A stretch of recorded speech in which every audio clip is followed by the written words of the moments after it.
so where a lot of people, again, outside looking in, assume the biggest challenge is finding lenders, the challenge is actually finding really good deals. And if you find really good deals, the money will always find you. Money always goes where it's going to be treated best and where it has an opportunity to gather friends and grow. And so I will go into as much debt as people will be willing to give me. The only time I'm ever paying for debt personally is on my fix and flips, where I've got to service the debt while I'm flipping it. But then once I sell it, I get all that money back plus a massive profit. So I'm only covering it until it sells. But all the rest of my real estate pays for its own debt.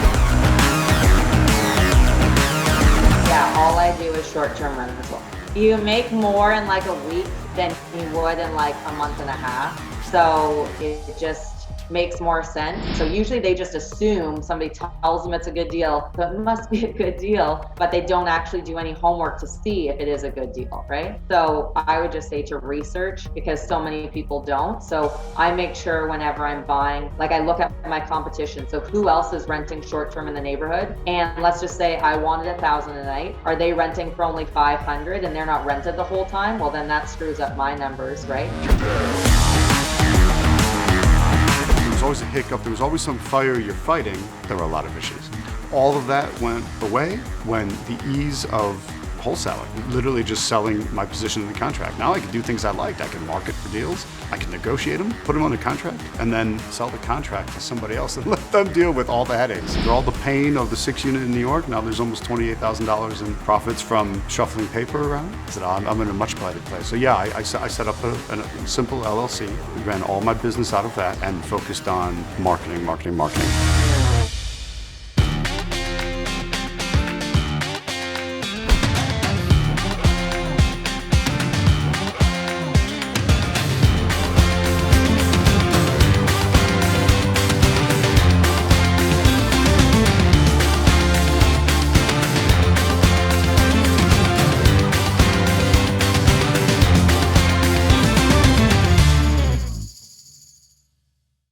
Welcome to episode 4 of Hacking Real Estate. As you can see, we're building momentum into this particular documentary series. There's a wealth of information here. When I say wealth, I mean wealth in both contexts. There's abundance here as far as how much content we have for you, but there's also wealth in your future because you're here right now with me, experiencing this content, understanding this information, and I can tell you that through the process, you're going to find things that ring right for you, that your instincts tell you, this is a potential direction for me, and when you take that step into it and you act upon the information you're learning here, it can absolutely transform your financial future. And that is literally the intent we had when we made this series, to transform your financial future. Certainly, it's had an impact on us and all the people that helped create the series, and I want to have an impact on you too. That's the whole point of being here with you right now. Episode 4 lined up for you. Also, just a quick reminder before we jump in that you can own this entire series. Being able to revisit it multiple times can have great virtue for you as far as really digging in deeper, taking deeper notes, understanding it. And during the free viewing period, you can get a terrific discount, a significant discount on the series, as well as some very, very valuable bonuses. So check that out, see what package might be right for you, and then pick that package, go ahead and order it, and know that you have our deep gratitude. It says to us that you appreciate the work we're doing, that you think it has value, and certainly that's what we want it to be for you. Episode 4 lined up right now for you. Let's jump in.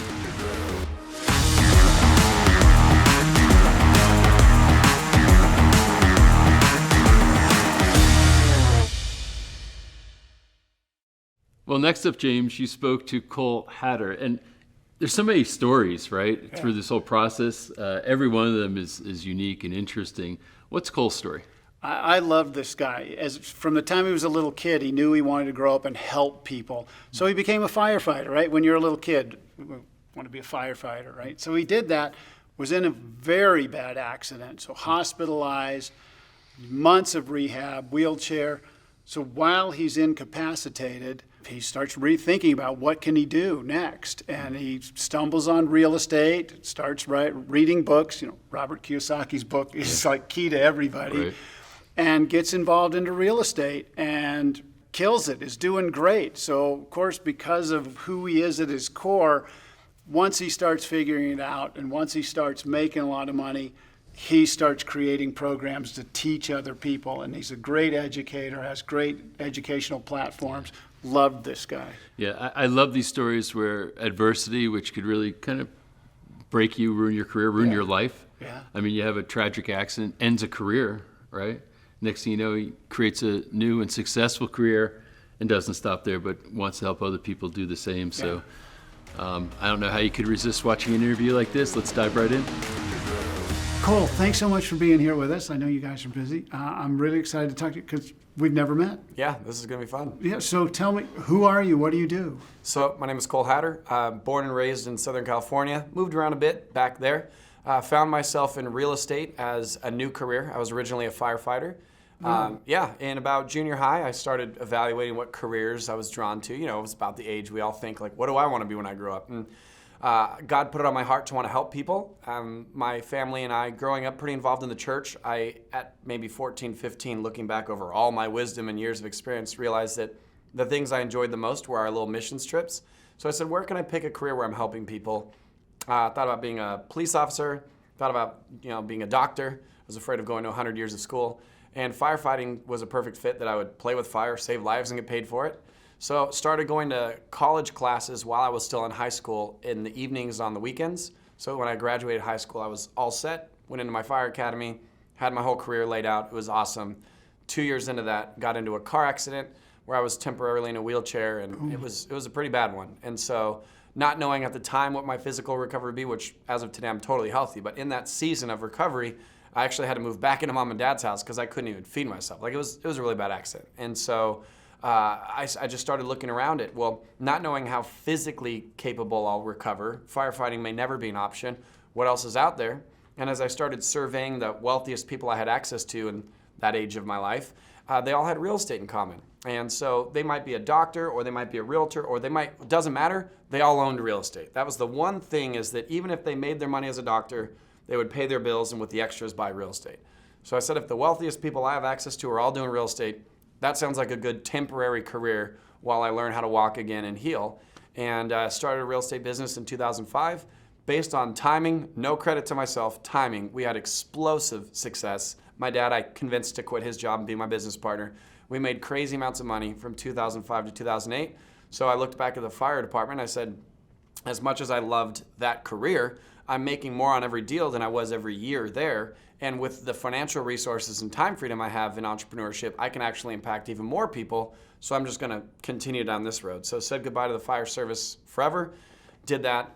2009 and 10 came, crushed me, right? Because I was brand new to real estate, didn't really know what I was doing, was over leveraged, and in an upward economy, things were great. When things corrected and came down the backside, 2008 recession, lost everything and had to figure it all out and rebuilt myself. Spent some time in Mexico, actually, as my third career as a missionary, and then came home from Mexico 2011, restarted my real estate businesses, have since started a half dozen since, and the rest is history. So that is, in a nutshell, who I am and what I do. It's quite a bit. It's quite a bit. Yeah. So what is Thrive? So Thrive is a result of my time in Mexico. While I was down there, I joined a nonprofit, and I was living off what little bit of savings I had left from the good old days, right? I made a ton of money 2005 to 8. So when I moved to Mexico in 2010, I was living off the savings I had left, and ended up helping start an orphanage. And at the time, I think I was taking care of 11 kids, which I still have that orphanage to this day, 11 years later. And I realized that I had maybe 2 months left before I ran out of money, and which is a problem for me, but now a problem for these 11 kids. And so I tried to figure out a way that I could raise enough money to continue to live down there and also take care of my kids. So I was going to start a nonprofit organization, right, which is the natural response for most people. But that entrepreneur in me wasn't okay just asking for money. I wanted to create value and sell something. And so I don't know if you're familiar with a company called Tom's Shoes, but sure. Founded by a guy named Blake Mikowski. When they launched, it was the 1-for-1 model. Right. For every pair of shoes they sold, they gave a pair away. And they were just blowing up in like 2010, getting huge. And I said, that's the business model I want to do. It's not a nonprofit, but it's not a for-profit in the sense that it doesn't just make money, it's creating impact. And so I coined the phrase for purpose, decided to recreate all my businesses with a for purpose element, and then did that from 2011 to 15. Was successful, had an opportunity to share that story a few times on podcasts, etc. And then all of a sudden these strangers on social media started hitting me up like crazy saying, hey, I heard you on so-and-so's podcast. How do I do that to my business? I'm making tons of money, but I'm unfulfilled because I want to make impact. So I looked at my wife and I was like, dude, there's all these crazy people out there that want to know how we do, let's do an event. So we did a one-off event. We called it Thrive. At the end of those 3 days, we had 500 attendees. We had incredible speakers like Gary Vaynerchuk and Robert Herjavec from Shark Tank. A bunch of people come out. And at the end of those 3 days, we had seen such impact in our attendees' lives. And the feedback my wife and I got was so powerful, we decided, okay, let's just make this a company and do it every year. So Thrive is a movement of entrepreneurs that don't want to just make money. They want to make money matter, which is our tagline of being generous and impacting whatever social causes you support and believe in.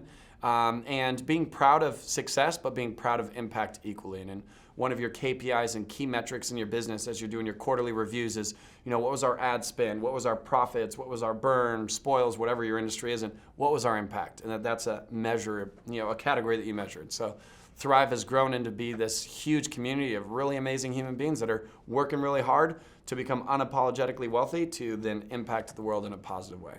Cole, I want to hug you. Bring it on. Beautiful. You're a beautiful man. Well, thanks. I'm hugging you later. Okay, Just be fine. prepared. But I want to go back when you had the accident. So thank God you're fine. Mm-hmm. But you said you created a real estate business. Yeah. So that's a mentality that I think is kind of unique. You didn't get a real estate license and buy it. So you created a real estate business while rehabbing. What was that real estate business? Yeah, so I actually did start by getting my license. When I saw that everyone did real estate, I thought that that's what I needed to do. And so I got my real estate license. I didn't hang my license yet with an agent or a brokerage. I hadn't listed a property yet, but I went to a 2-day workshop that was a real estate workshop. So I assumed everyone in real estate does the same stuff. I accidentally went to a real estate investment workshop. And so here I am thinking I'm going to learn how to get, higher commissions and get more listings, and I'm learning how to buy, fix, and flip houses. And I was like, this is what I meant to do. So even though I had just got my license literally like a month earlier, never used it, never hung my license at a brokerage, didn't go list people's houses, dove all into real estate investing. And to be totally honest, I had no idea what I was doing. It was all luck at the time. Lots changed today, but in 2005, I'm like 22 years old. I have no idea what I'm doing. I think I'm actually younger than that at the point. And I get my dad, who was also not an entrepreneur. He was working in a construction company, but at least he knew what construction was like, right? And he wasn't in the field. He was in an office of a construction company, but he still knows things like studs and drywall and plumbing, electrical. So I was like, Dad, come do this with me. Took some twisting of his arm. And he knows costs. He knows costs. Yeah, he understands project management, right? He doesn't understand how to be an entrepreneur or budgeting or marketing or any of that. But as far as building a home, he knows. And that was a lot more than I knew at the time. So I twisted his arm, and luckily he was so disgruntled in his corporate America life that he was ready for a change and knew he had a bit of cash reserves where he could try with me, and if it didn't work, go back to corporate America if he had to. But that was 16 years ago, and here we are still. So what was step one? Step one in my real property? estate career was identifying my market. I wanted to buy, fix, and flip houses. There's so many different ways to make money in real estate. So I wanted to be a fix and flipper, like all the guys you see on TV. Right. And I didn't have any money. So I found a gentleman at our church who just happened to drive the nicest car in the parking lot. And I heard he had something to do with real estate. Turns out he's a real estate attorney. My dad and I took him out to brunch one Sunday after church. And I emphasized, we're great friends now. But prior to that, he and I were not friends. He was just a dude I saw at church. I didn't date his daughter. He wasn't like a soccer coach, just a guy. But he drove a nice car. He drove a nice car, the nicest car in the parking lot. So I take him out, I pitch him on being our lender and saying, hey, you have money, probably, right? I don't know if he had enough. Turns out he did. I have time, and so I'll do all the work, you pay for it, and let's split the profits 50-50. He agreed. He obviously had the right to turn deals down, so the first handful of deals I brought him, he said no. It was a little bit discouraging, but I don't give up. Finally, I brought him a deal that he liked the way the numbers looked, and he said yes, funded it, we fixed it, we flipped it, made a great profit, gave him half. My dad and I split the other half. We did that 2 or 3 times, and then we renegotiated to be a true partnership where 3-way split. So I would do the majority of the front and back end of the business of the marketing for the deals, and then once the deal was done, selling it. My dad, of course, project management in the middle. Our lender, the guy from church, was giving us all the money for the deal, and we would sell it and split it 3 ways. Then we learned about actual creative financing, like hard money, private money, where instead of giving up a third of your profits, you just pay a flat interest rate of 8, 10, 12%, whatever. And my dad and I eventually did that. That's literally how I got started. Is I just knew I wanted to do real estate. I was in the right place at the right time, in the sense that it was an upward market where anyone could win. Being in my early 20s, I had no money, so I found a partner and gave up half the deal, which my mentors today are like, you're crazy, that's so much money to give up. But for me, I was like, it's better to get 50% of something than 100% of nothing. So pulled the trigger, and that was my start. Fast forward 16 years later, now we we have an actual business now, and lenders and banks and our own money, but it was scrappy to get it going in the beginning. I'm impressed. That's a cool story. So I'm going to take advantage of having you sitting here and have you like walk me through steps, like if I wanted to somewhat replicate this. So your first one, you got an investor because you didn't have money. Right. But you had drive, some cojones. Yep. Your dad with his expertise. Sure. And now you got money. So how'd you find the first house? So I'll even back up a little bit more. Again, for anybody who's watching this like yourself, who might be brand new to real estate and wants to get started, a lot of people know how important the money is, and so they'll start there first, but you can't pitch an investor on investing in something that doesn't yet exist. So you need to decide, what is it you're gonna buy? Are you gonna buy apartments, condos, houses? Like, are you gonna buy raw land, strip centers, storage units, RV parks? Like, there's a lot of real estate. So figure out, based on your area or what gets you excited, on what makes sense. Because in Southern California, where I live, fix and flips some of the best markets in the world. I can make, without sounding arrogant, hundreds of thousands of dollars of net profit on every flip, because I'm flipping $2 million homes on every deal I do, which, depending on where your viewers are watching this, that might be a crazy big house. In Orange County, California, a lot of times that's like a 2,500 square foot tract home. But because I'm listing it at $1.6, $1.8, $2 million, at that price point, I'm making $300,000, $400,000 myself. And so for me, the fix and flip market in Southern California is a perfect fit. Whereas the buy and hold market, it's so expensive proportionate to what our rents are. There's way better options nationwide. So the first recommendation I have, if you want like the step-by-step, is depending on where you want to do deals, identify what strategies make sense in that local market. Of where either you live, or even if you live in Southern California but really want to flip houses in Dallas, Texas, let's just say hypothetically, what opportunities pencil out and make financial sense on paper. And there are certain markets where you can do everything. Like right now, Utah makes sense for basically any type of investing under the sun, from development to buy and hold to fix and flip. So that would be step number one. As far as me, knowing that I wanted to fix and flip and doing it in Orange County, how I started finding my properties to begin with was I went to what are called RIA groups. That's an acronym for Real Estate Investor Associations. They are nationwide. You can literally just Google your city, like Dallas, Texas, RIA group, enter, and it'll share 50 of them with you. And I started attending, networking, shaking hands. I found real estate agents that go to these events because they're there to pass out cards and build their business. They want guys like me, because instead of being a homeowner that buys a house once every 3 to 5 years on average, I'll buy 3 to 5 a month. So I'm a golden goose to realtors. So even though I'm the newbie, they like me at RIA groups, right? So I end up leaving with 15, 20 real estate agent business cards at each RIA group I go to, and I'm going to 10 of them a month because that's all I had time for it at this age of my life, or stage. And so then these real estate agents started emailing me what are called pocket listings, deals that aren't on the MLS, that aren't being advertised to the whole world. Let's just say hypothetically you're a real estate agent and I want to sell my home, and I call you and I say, hey man, I'm ready to list. Well, you have every right before you hit market to think who's in your own Rolodex that might be a fit for that property. And let's just say it's your friend Bob. You can call Bob and say, hey, I've got this new client, Cole. He's going to list this house. It's exactly what you've been looking for, Bob. Let's take a look at it. That's in the world of stock trading, like insider trading. In real estate, it's just called a pocket listing. It's a referral, and you're allowed to do it all day long. So you don't have to list it. You do not need to list it. There are certain things when you're negotiating like short sales with banks where you're reducing debt or changing interest rates that legally it does need to be listed on the MLS for at least 24 hours or something like that. But as far as a real estate agent having a homeowner say, I want to sell, and that agent saying, I might already have a buyer, let's not even worry about photographing this house or repairs or anything. My guy Cole will come in and pay cash for it as is. You don't even have to move your furniture out if you don't want. The furniture that you're done with, just leave it, because the first thing I do when I buy a house is trash out. Rip out all the carpet, knock down the walls I don't want, and remove whatever furniture was left. So I don't care. And so that's called a pocket listing. And I've met enough real estate agents that they started bringing that to me. And a lot of newbie investors are a little bit adverse to working with realtors because you have to pay them commissions. but the person that pays a real estate agent their commission is the seller. So at that point in my career, as the buyer, the guy that was looking for deals, if you're my realtor and you brought me 50 deals that year, I didn't pay you a penny. The 50 sellers paid you. So why every investor should have what are called buyer's agents. Agents that are bringing them deals to buy is because they will work for you day and night and they don't cost you a penny. The seller does. Now, once you've bought, fix, and now you're ready to flip the house and list it, if you use a realtor, now you're paying those commissions. So it comes around. But as far as acquisition, you should have real estate agents bringing you pocket listings or off-market deals all the time because it's completely legal. It happens every day in America. And it's a way to have first shot at making a really good offer before the rest of the world is competing against you. And so that's how I got my first few dozen was real estate agent relationships that were complete strangers. And I want to emphasize that because it's easy for people on the outside looking in and be like, oh, Cole, you had the right parents or you were born in the right place or had the right network or the right Rolodex.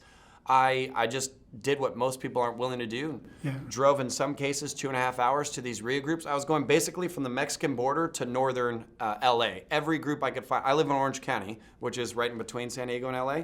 But I'd drive 1.5 hours south to 2 hours north and everywhere I could to meet as many people as I could to get as big of a stack of business cards as I could because that represented deals. And that was it. It's not rocket science. It's just most people don't want to talk to strangers. And fast forward, like I said, we've built a whole business now. We've been doing this for over a decade. But Still flipping? Still flipping. Because I own other companies like Thrive and some of the others, and I've diversified. I own 23 restaurants and a bunch of other stuff now. Yeah, so I don't live off real estate anymore. I invest in real estate to invest in real estate. And why I say that is I'll buy, fix, and flip a house.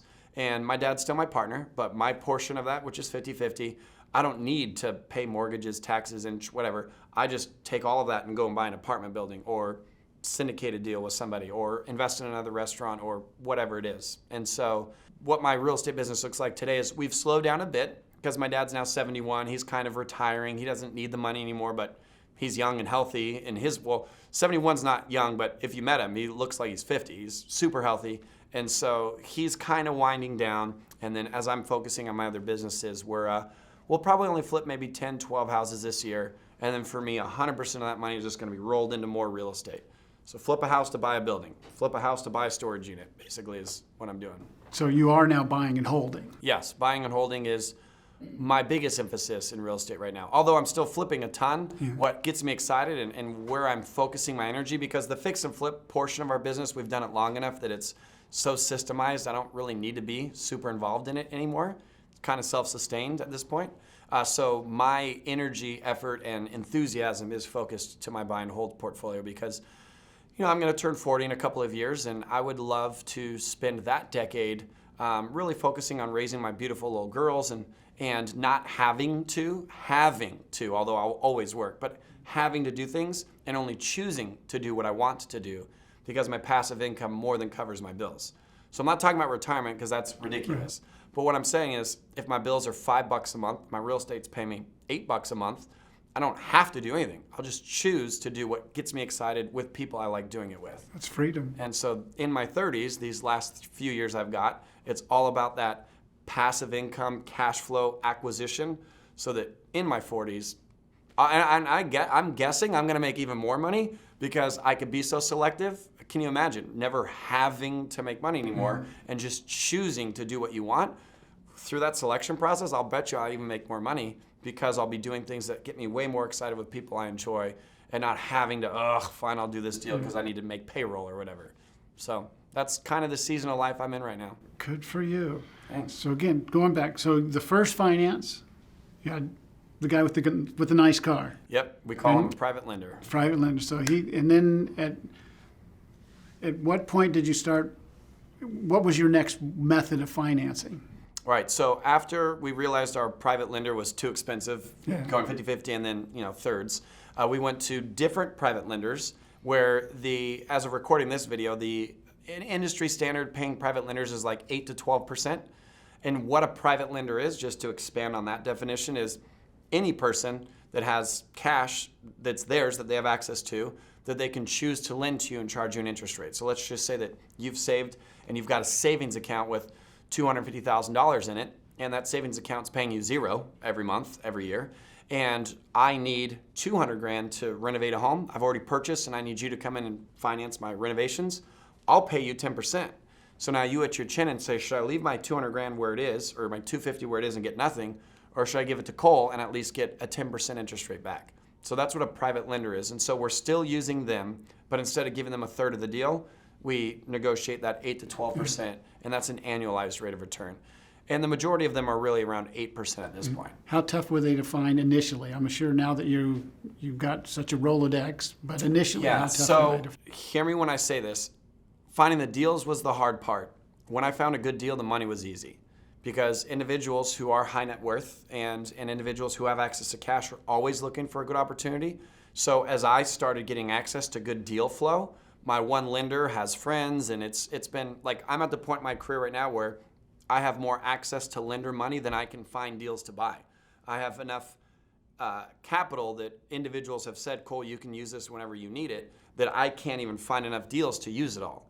And so where a lot of people, again, outside looking in, assume the biggest challenge is finding lenders, the challenge is actually finding really good deals. And if you find really good deals, the money will always find you. Money always goes where it's going to be treated best and where it has an opportunity to gather friends and grow. And so that was really it for me.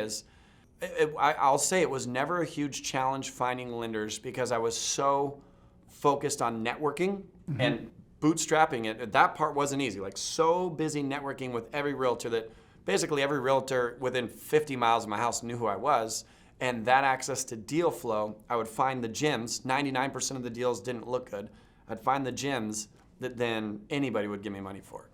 And so for anybody getting started, that might sound ridiculous, but I promise you, if you get your hands on a good deal, you'll have plenty of money. How do you know it's a good deal? Do you have metrics or? Yeah, so depending, again, is this a single family? Is it multifamily? Is it a strip center? So depending on the asset class, even within real estate, we have a bunch of different asset classes. And it's just a due diligence process. There's minimum standards, I would say, industry-wide, but then there's pockets where you can get higher margins, like in the Midwest of America, as far as buying an apartment building or buying a home and renting it out for what you're paying for what the rent is. You can get way more cash-on-cash return than in our coastal regions where you're paying such a premium on the real estate that even though there's a premium on the rents as well, proportionate, you get more money in the Midwest, right? So depending on what asset you're buying and where you're buying it, there's what would be like the market average or the market standard. And so you just want to make sure that your deal fits well within those metrics, whatever that is, from occupancy rates to actual rental rates. And then you would want to make sure that whatever the problem is with the property, I don't buy turnkey. I want to buy stuff that's beat up at a discount, fix it up, have built-in equity, and then cash flow the heck out of it. I want to make sure that whatever improvements the property needs are ones that I'm comfortable doing, and that based on the city I'm in, working with the local city to get permit approvals is conducive. I have friends that are in Long Island, New York, and it takes like 9 months to get a permit approval, where you're just sitting there with a vacant house, paying all of that monthly payments on, and you can't even do anything. You can't even go in there and paint a wall until those permits are approved, and you're just stuck by the city for 9 months. So I would need to know that in my due diligence versus other cities that will give you a permit same day or even same week. So there's a bunch of varying factors that we all call due diligence. And as you're doing your due diligence and running the economics of the deal, looking in the local marketplace of what job looks like, what's migration look like. Speaking of California, where I'm from, for the first time in California's recorded history in 2020, we lost people. Yeah. They're all going somewhere, and the markets that they're going to are booming because everything on earth is supply and demand. And when you have hundreds of thousands of people leaving New York, leaving California, leaving these coastal regions and moving to Texas, right where we're recording this in Dallas, Texas is booming right now because so many Californians that are paying 13.3% state tax, like me, can come to Texas and get it for 0 state tax. And they're even proposing of raising my state tax to 16.8% right now, which is a huge motivator. Then we had some of the strictest shutdowns, and we'll leave the politics out of it, but what we're seeing is a net loss. People are migrating out of California and into new places. And so that's another consideration in your real estate is, am I gonna have people, and is there gonna be demand for my product, being apartments, houses, or whatever? So there's probably 15 or so different considerations. A few of those are math formulas. Others is just optics. What's the city look like? What are the big employers like Austin, Texas. It's going to be the next tech, it's the next Silicon Valley. It's all of the campuses for Facebook, Twitter, and all of them are coming out. Tesla's new gigaplant, whatever it's called. And so those are really valuable employers. Tech's not going anywhere but up. And so I'm targeting markets where the main economic driver are industries that aren't going anywhere anytime soon. Things like tourism, right? That was impacted dramatically in COVID, but tourism won't go anywhere in the long run. So I look at what creates jobs in the markets that I'm buying in as well. All of that gets batched up to where at the end you just then have a gut instinct. You look at the numbers and you're like, everything makes sense, but the deal just doesn't feel right.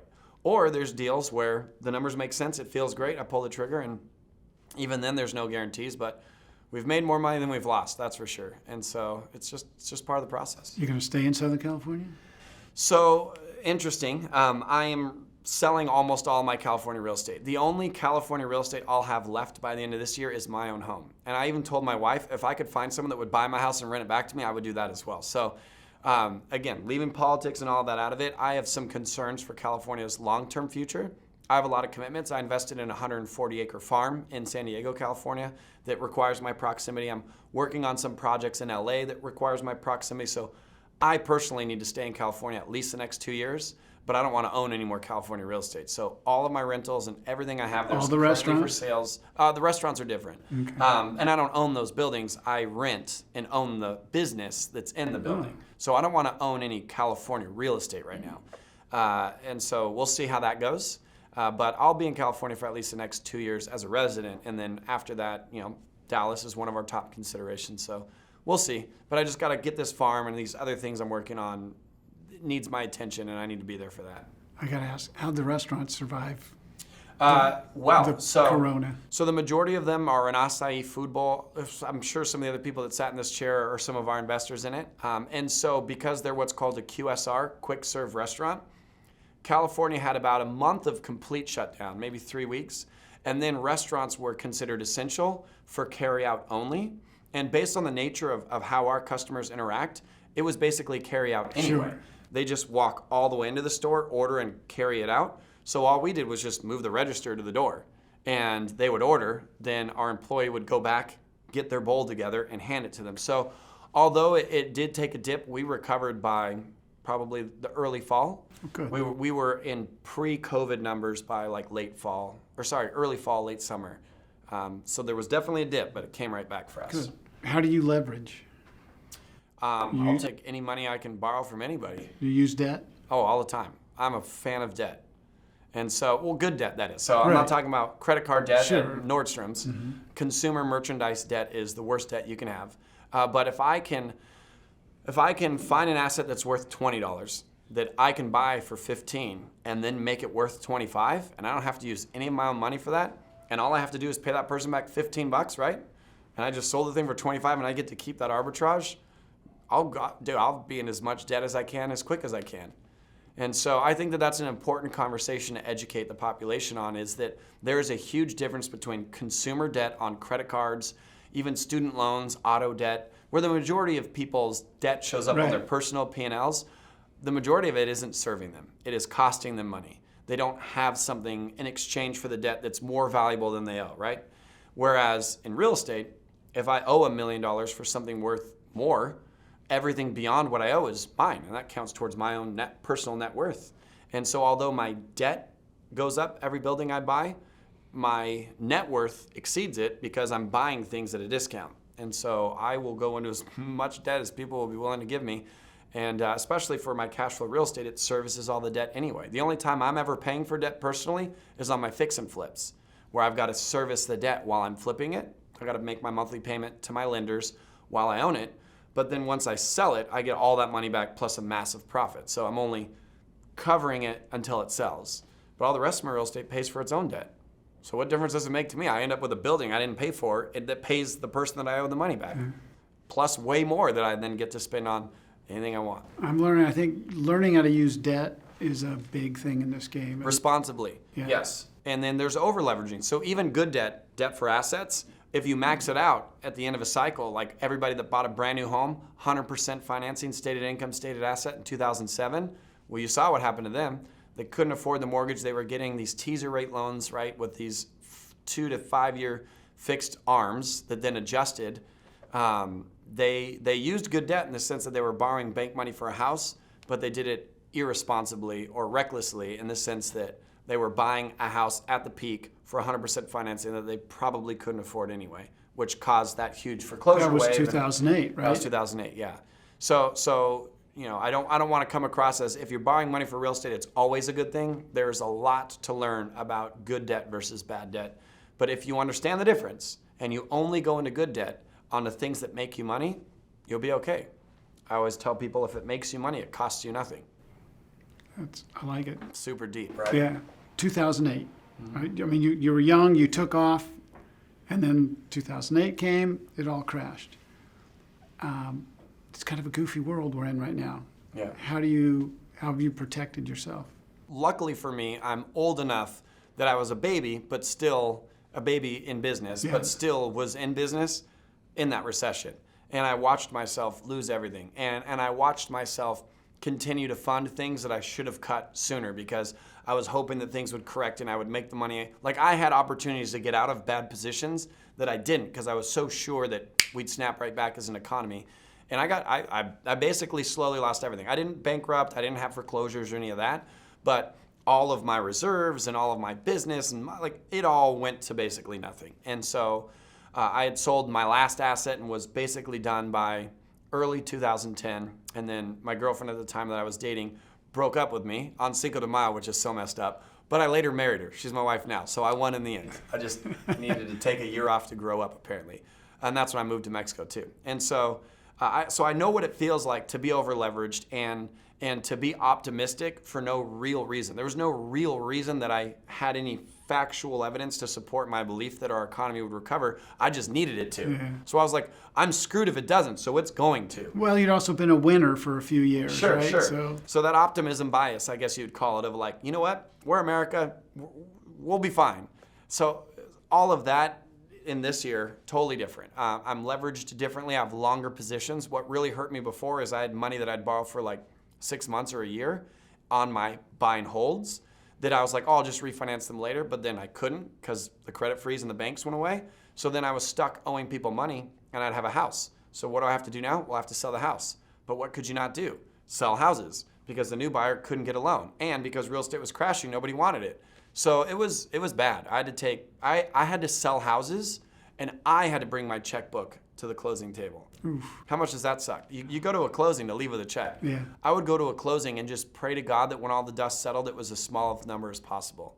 And after doing that and being responsible to my lenders, not screwing anybody and paying everybody back, which that's how I get to sleep with my head on a pillow at night, I lost everything. So this year, again, or this time around, as of recording this, we're in a crazy boom. But all of the money that's been printed to handle this pandemic and all of that and the inflation that we're seeing, and knowing that real estate is always cyclical. Real estate has always gone like this since it started. There's going to be a day where we have to pay for all the money we're printing now. And I'm going to be in a much more cash-heavy position than I was before. And instead of investing it all at the top and writing it down and ending up with nothing, I'm going to sell it all at the top, which is part of why I'm selling my California real estate. I'm not just concerned with California's future, but I also am realizing that, man, even if it goes up another 10%, I don't need to be greedy. Like, I'll sell now and make a killing. And even if I see 6 months from now real estate has continued to go up, I'll still be okay. You're happy. I made my money. I'm just going to wait on a lot of that until we get to the back side of this, to where I'm going to be able to buy strip centers, apartment buildings, and all this stuff for like 40, 30 cents on the dollar.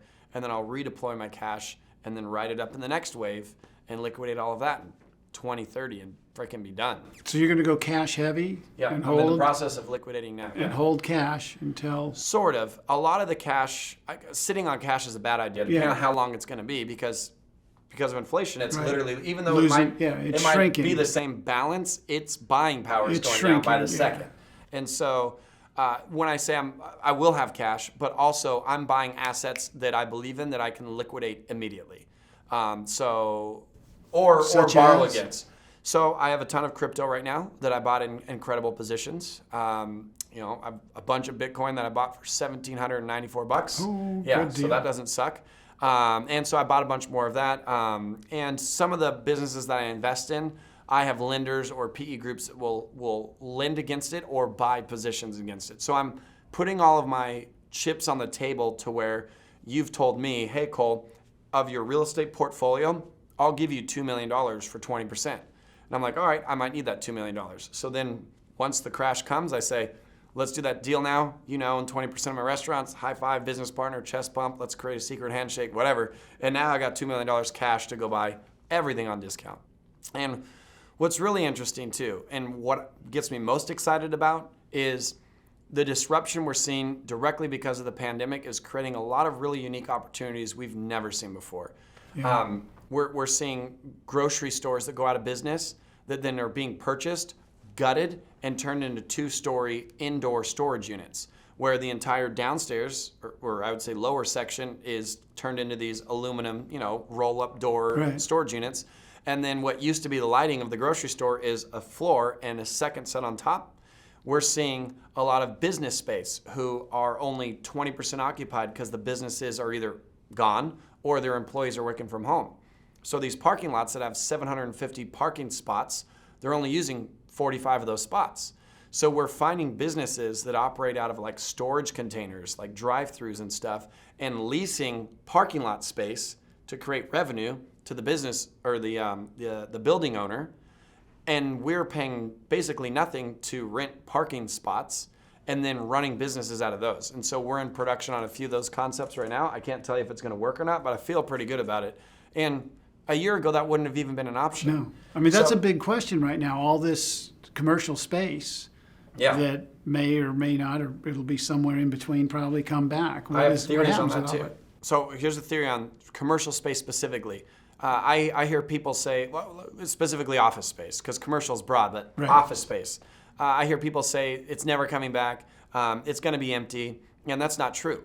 I don't need office space right now, but if somebody was like, Cole, I'm so desperate to rent it, you can have the whole damn building for $5,000. I'll just use it to park my boats and cars and stuff, right? So there will never be a day that some of these naysayer, more leaning towards catastrophe type believers are talking about how you're gonna see tumbleweeds going through these A-class office spaces because no businesses are gonna use them. No. The people that used to rent B and C quality office space because they couldn't afford the A will drop their price and absorb them, if that makes sense. So I think that we're gonna see office space be occupied again, but it'll be for a lot lower in rents than it once was. But this idea that they're all just gonna be sitting vacant and never have a use again in all of humanity makes zero sense to me, because I will rent them for nothing. I think that for office space specifically, it will look similar to what it did. They'll just charge a lot less in rent to be able to attract people that might have worked from home, but are like, dude, it's so cheap to rent office space now. I'll just go get an office that otherwise might not have. Yeah. So that's my belief on what happens to office space is rents go down, price per square foot, and they get occupied again. But for the time being, I'm using their unused parking lot space and to where they realize that those businesses and the rev share model we're creating is more valuable to them than having those 15 spots back for employees. I imagine that even when these businesses fill back up, they'll let me maintain our deal, and then I'll only be that much more profitable because now I have customers in the parking lot every day versus just drive-by traffic and advertisements. I'll be interested to see what you pull off. So there are things that are happening in real estate now and conversations and positions on the chessboard that I've never seen happen before. And that's just the way the world works, always. Like whenever something really bad happens, that saying, when one door closes, another opens, I think comes from like, it's really sad that businesses got killed in COVID, and that's unexcusable, and I've got strong beliefs on that. I'll leave off the tape. But there's a lot of really sad stuff that we don't sit around as real estate investors like waiting for somebody else's demise to get a come up. The reality is there's been disruption. So it's our responsibility as entrepreneurs to survey and have the vision to see what's available and to capitalize on those opportunities. And so I think that real estate's really fascinating right now for these, especially because interest rates are as low as they've ever been. Yeah. So money's cheaper. Real estate in the traditional sense has been incredibly disrupted, which has created incredible new opportunities within real estate. And I'm excited. Okay. I'm going to change gears a little bit and I'm going to be selfish and take advantage of your expertise. Sure. Okay, I've got 4 single-family homes rentals. paid off. Haven't done anything else with them, just except I got a property management group I fight with, every few weeks. Sure. But it's still working for me. But there's got to be a better way to do this. So Dave Ramsey would kiss you on the lips, the fact that you have 4 properties paid for, free and clear. Warren Buffett would be pissed. He says to leverage everything, and if you get equity, re-leverage it again. There's a lot of reason that both gentlemen feel how they feel. Ultimately, chocolate or vanilla. Like, people like chocolate, people like vanilla. Who's right? Well, they're each right in their own world. And so for you, having 0 debt and all of that equity, in the season of life that you might be in, might make sense to you. For me, personally, I would want that equity out because I'm still upward and onward, and I feel like barely even starting my career, even though I'm 16 years in. I feel like I'm just starting to get momentum, and so I want every dollar I can get my hands on. So I like upward and onward. I want 0. Whereas my dad, the season of life that he's in, he isn't about upward and onward. He's about peace of mind, and he would rather not be irritated dealing with property managers or whatever it is, and just he wants to know his bills are paid and that his only thoughts each day is, what am I going to wear, what am I going to eat for dinner, and what am I going to do with my grandchildren? And so depending on what season of life your viewer is in, kind of is the better or worse way. But for you specifically, I might recommend, if you had a killer opportunity, putting some debt back on them, assuming they'll still cash flow well, to get some liquidity to participate in everything that's happening right now. Because equity is dead money. It's not doing anything for you. As far as headache property managers, that's just the nature of the beast. But you might be able to employ someone to manage your property managers for you. And that's what I've done. I don't manage my properties, and I don't even manage my property managers. We have a key person, my personal assistant. I've taught her how to do that. And so I don't even have to deal with that. She just tells me. I get a spreadsheet from my property manager. Any questions I have, she gets the answers for, and it's a 15-minute meeting once a month, and there's no irritants. So you can insulate yourself from necessary evils. I don't want to call property managers evils, but necessary irritants. Mm-hmm. You can insulate yourself and just make the conversations and that somebody else's job where you don't have to do it anymore. But again, not knowing you well enough to give you specific advice, I would say if you have 4 paid off, get some of that money back. Not necessarily tomorrow, but when you see the opportunity that's out there, it's he or she who can write the biggest check and the most checks is going to win in the next 5 years. So get some of that money out. And if you hate working with property managers, pay someone $1,000 a month or whatever makes sense. I mean, if it's only 4 properties, $500 a month. A virtual assistant, some bookkeeper somewhere that understands numbers to just manage that relationship for you and to just give you a report. And then depending on where they are, I might sell all 4 of them and roll it into some other asset class, like a 30-unit apartment building or something, Because then instead of having 4 individual, have 30 renters, but all under one roof and only one thing being managed, which a lot of times helps people's portfolio. I made that mistake. I only bought houses for the first 10 years of my life. And I had all these houses everywhere. And it was very cumbersome and very burdensome managing them all individually. Sure. Whereas now, it's easier for us. We bought a 254-unit apartment building in Lexington, Kentucky. I live in Southern California. It's easier to manage that 254-unit apartment building 2,000 miles away from my house than it is just some of my single-family rentals that are local, because it's done with a professional company and it's all in one place. It's a nice town, Lexington, if you haven't been. Yeah. Oh, I've been for that property, but not a ton. So it was 10 years before you went into multifamily? Roughly? Yeah, probably. I would say probably about at least 8. I would have to look back, but I was convinced. So I guess that's not true.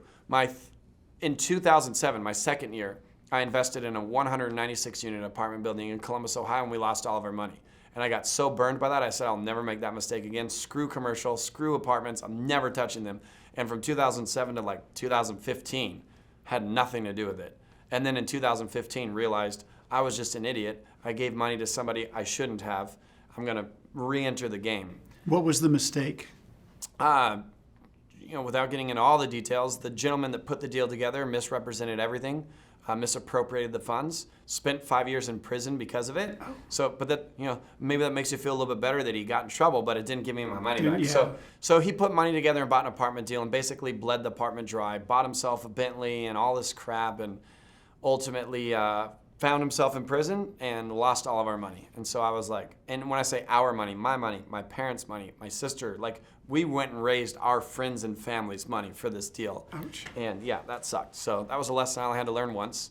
But I will only partner with people who I know inside and out, or I'll just be the sponsor or the syndicator or the lead in every deal I do, so I have operational control. And then I'm only dealing with the regular risks of real estate and not the risks of some stranger that promised me the world that's punking me. Well, Cole, thank you so much. Yeah. You're an interesting guy, fascinating guy. Like I said, I owe you a hug. I love that Bring it you've on. done what you've done. And again, thanks so much. Thanks, James. Appreciate it, man. That concludes James's interview with Cole Hatter. Again, turning lemons into lemonade. Sometimes life deals us a hand that looks like it's a tough one to play, and we can end up going in a much different but better direction. And inspiration is something that is important, that when you are facing adversarial times, that you can change your life and move it in a better direction. That's what Cole did. So I'm glad you were here to experience that interview.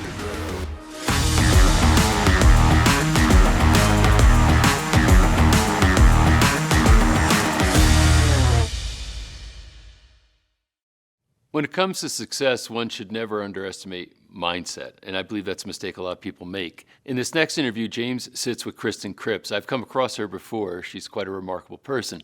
To go from being a bartender to creating a real estate empire is something that not many people do, and you might wonder, what is it that got them from point A to point B?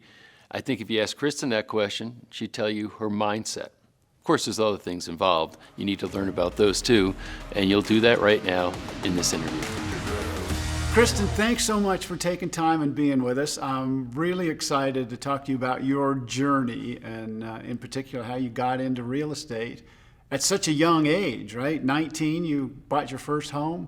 Yeah, I bought it at 18. Thank you, by the way, for having me. But yeah, I bought it at 18, got possession at 19, and that was that. It was kind of full force after that. Mm-hmm. Well, if you would, just tell us a little bit about who you are, what you do, and we'll go from there. Absolutely.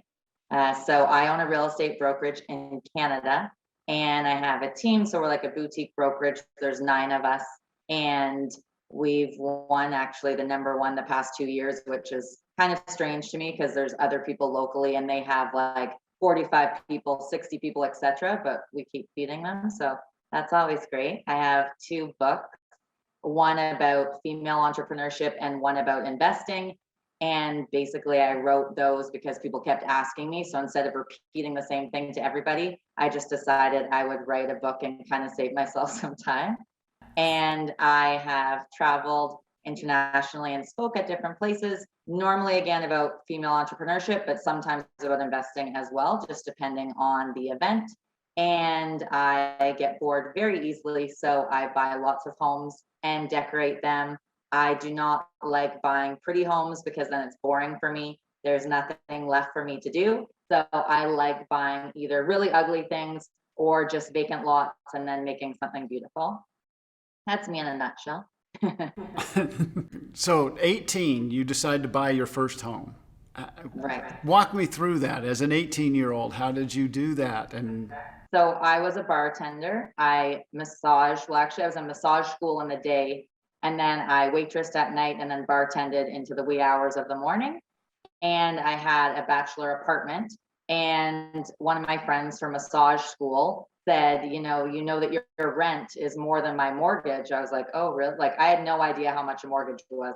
You could have told me it costs $500 a month, I believe you. You could have told me it costs $50 million a month, I believe you. I had no idea.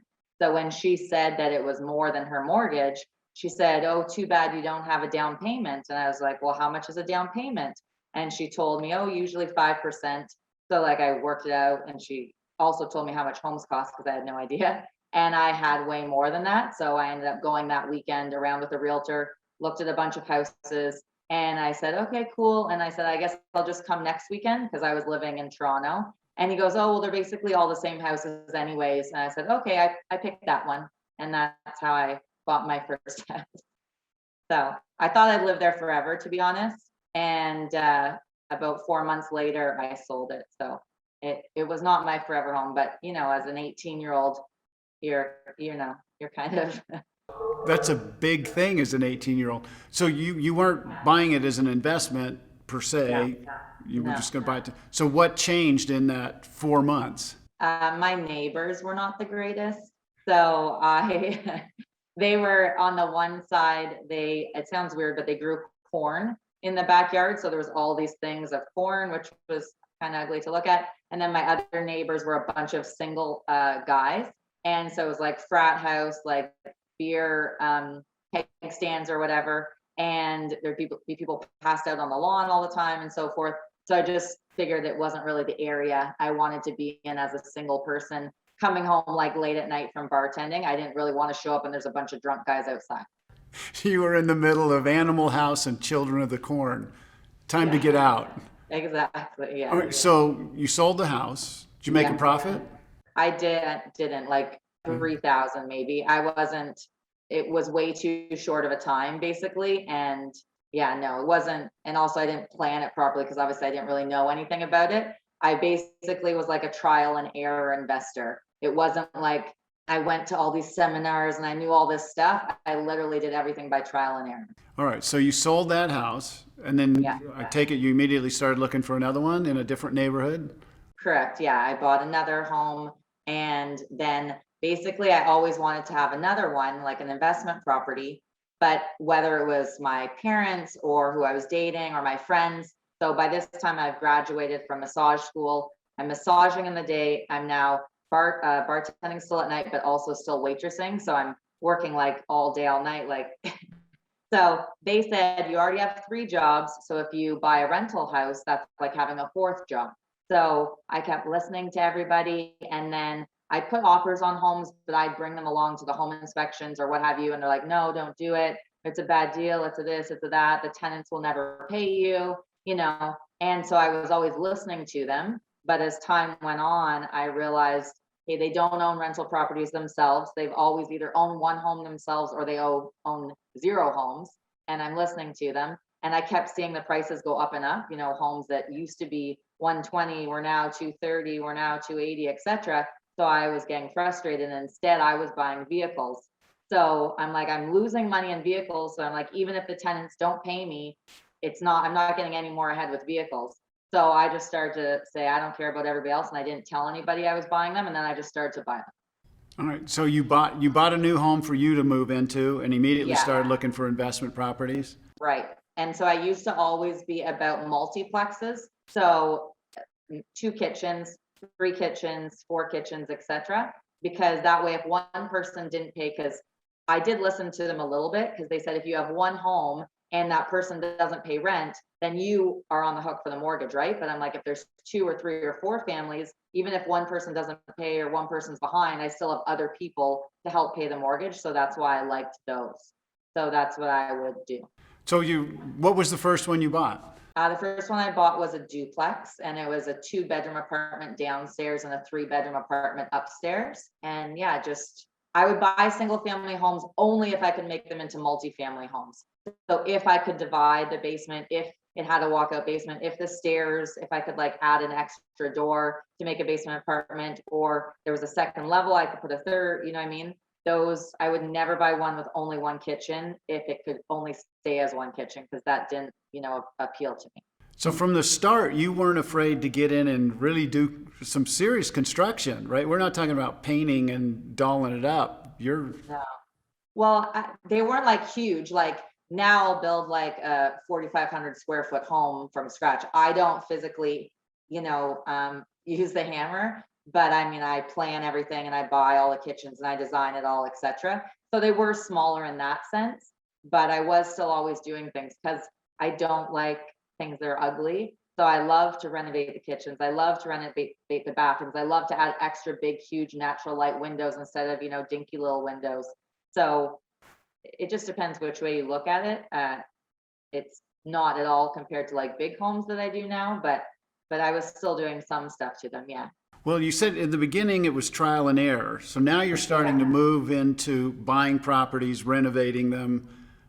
Did you start getting an education, or you just trusted your instincts and trial and error? It's all just been like hundreds of rentals, then thousands of rentals and tenants, and learning all the issues of tenants, like not to become friends with my tenants because that screwed me over many times, right? And even something as silly as having curtains, because I, to be honest, am not really one about permits. So I've done things before without permits, and then I don't have curtains, and somebody calls bylaw on me, and they come and they look in the window and they see what I've done. And if I just had curtains, I could have saved myself a lot of money. But so just like silly things like that. And then as time went on, I started to get out of the multiplexes. So they served their purpose for me. But as time went on, I realized the tenants had way more of a right than I did.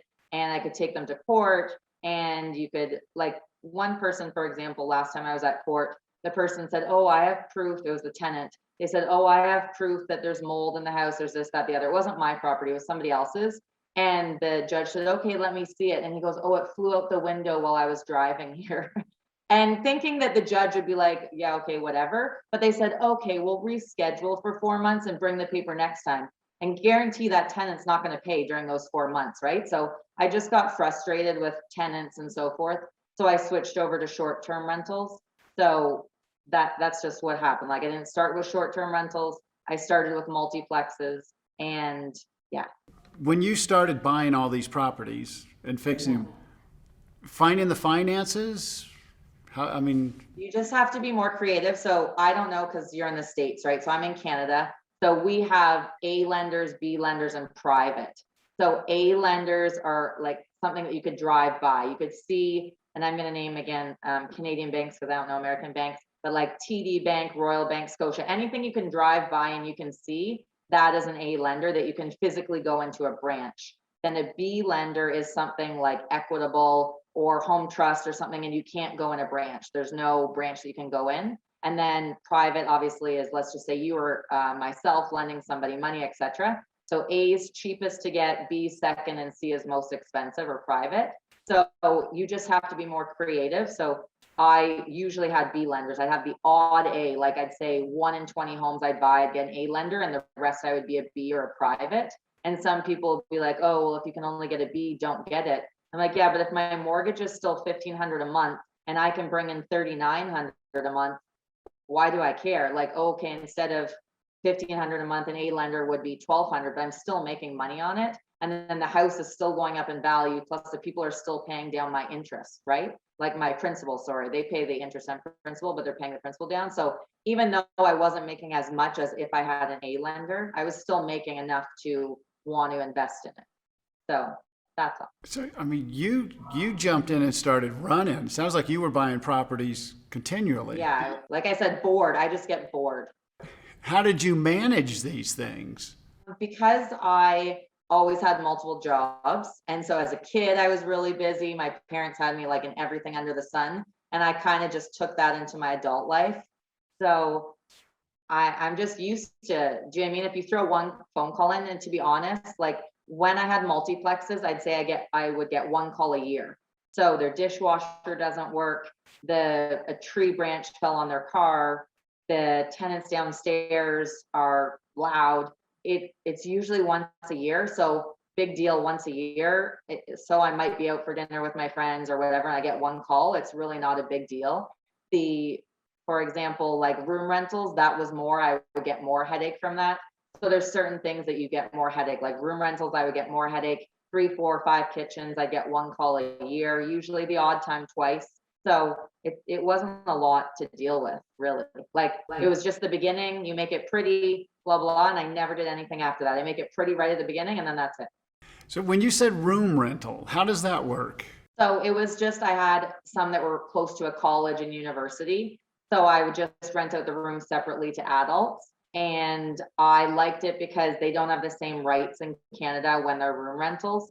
So you don't have to like give all these certain forms. If they don't pay their rent, etc., you can just lock the door the next day. And you don't have that, you're not able to do that if they have a whole apartment to themselves. And not that I ever did, but in room rentals too, you can up the rent as often as you want. Whereas if they have a full apartment or a full house, you have to do this set amount every year, which is between 1 and 2.25, which is really peanuts, right? Like maybe $30 or $27, whereas room rentals, you can do it all the time. But to be honest, it was just better return on money. So that's why I did it. Like, let's just say I had 10 rooms, right, and they're renting for $650 a room, for example. I haven't done room rentals in probably 15, 18 years.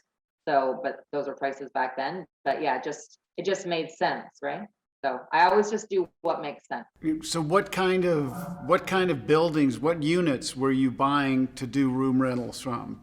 So it just had to be proximity. It didn't really matter about the house. And if there was a dining room and living room, I would add bedrooms in there, right? Because the students don't care. As long as they have internet, they don't care. As long as there's a kitchen, they each get their own little cupboard, they don't care. And they don't care about parking, which is nice because they don't have cars. So they have to be able to walk, right? You can't have it like, hey, it's a 20-minute drive from the college. Nobody wants that. They want like a 3-minute walk or something like that.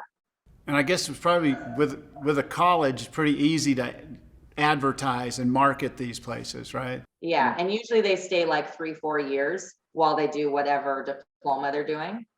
And oftentimes their parents pay their rent, which is also handy.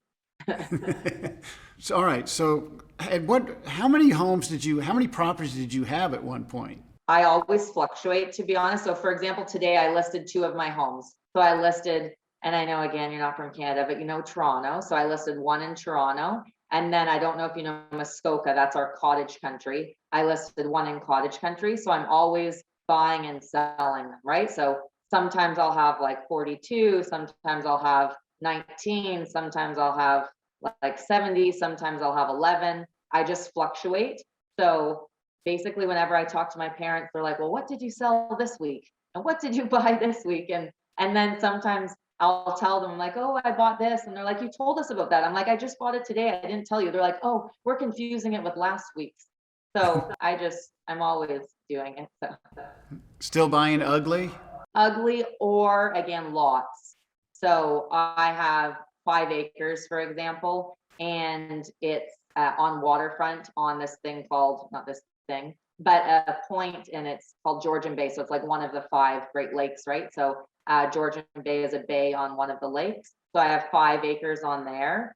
So for example, the town said, okay, you can build 17 units there. So sometimes I'll buy a whole bunch, something together, which obviously, again, just as time evolves, right? Like before I was buying dinky little whatever. And then as time evolves, you buy bigger and bigger. Like at one point, the most expensive home I had bought was $400,000. And now, for example, 2 weeks ago, I bought 2 houses, both over 2.3 million, like a couple days apart. So it's just as it evolves, right? I couldn't have obviously have done that back in the day, but I built up so I could buy things and not think about it and so forth.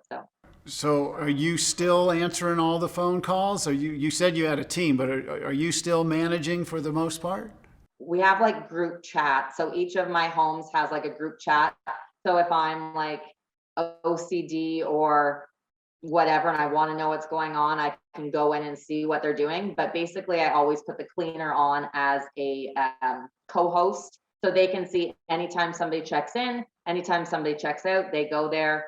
Checkout's 11, check-in's 4, they deal with it. So I don't do anything of it, and everything's automated. So you write your messages once, and then there's these time buttons. So you can say, hey, 24 hours before a person checks in, I want them to get this message. 12 hours before check-in, I want them to get this message. 12 hours before checkout, I want them to get this message. So it's all timed and done beforehand. So you just have to write it once. So you write it once, like this is the Wi-Fi code, this is the keyless entry, or whatever, blah, blah, blah.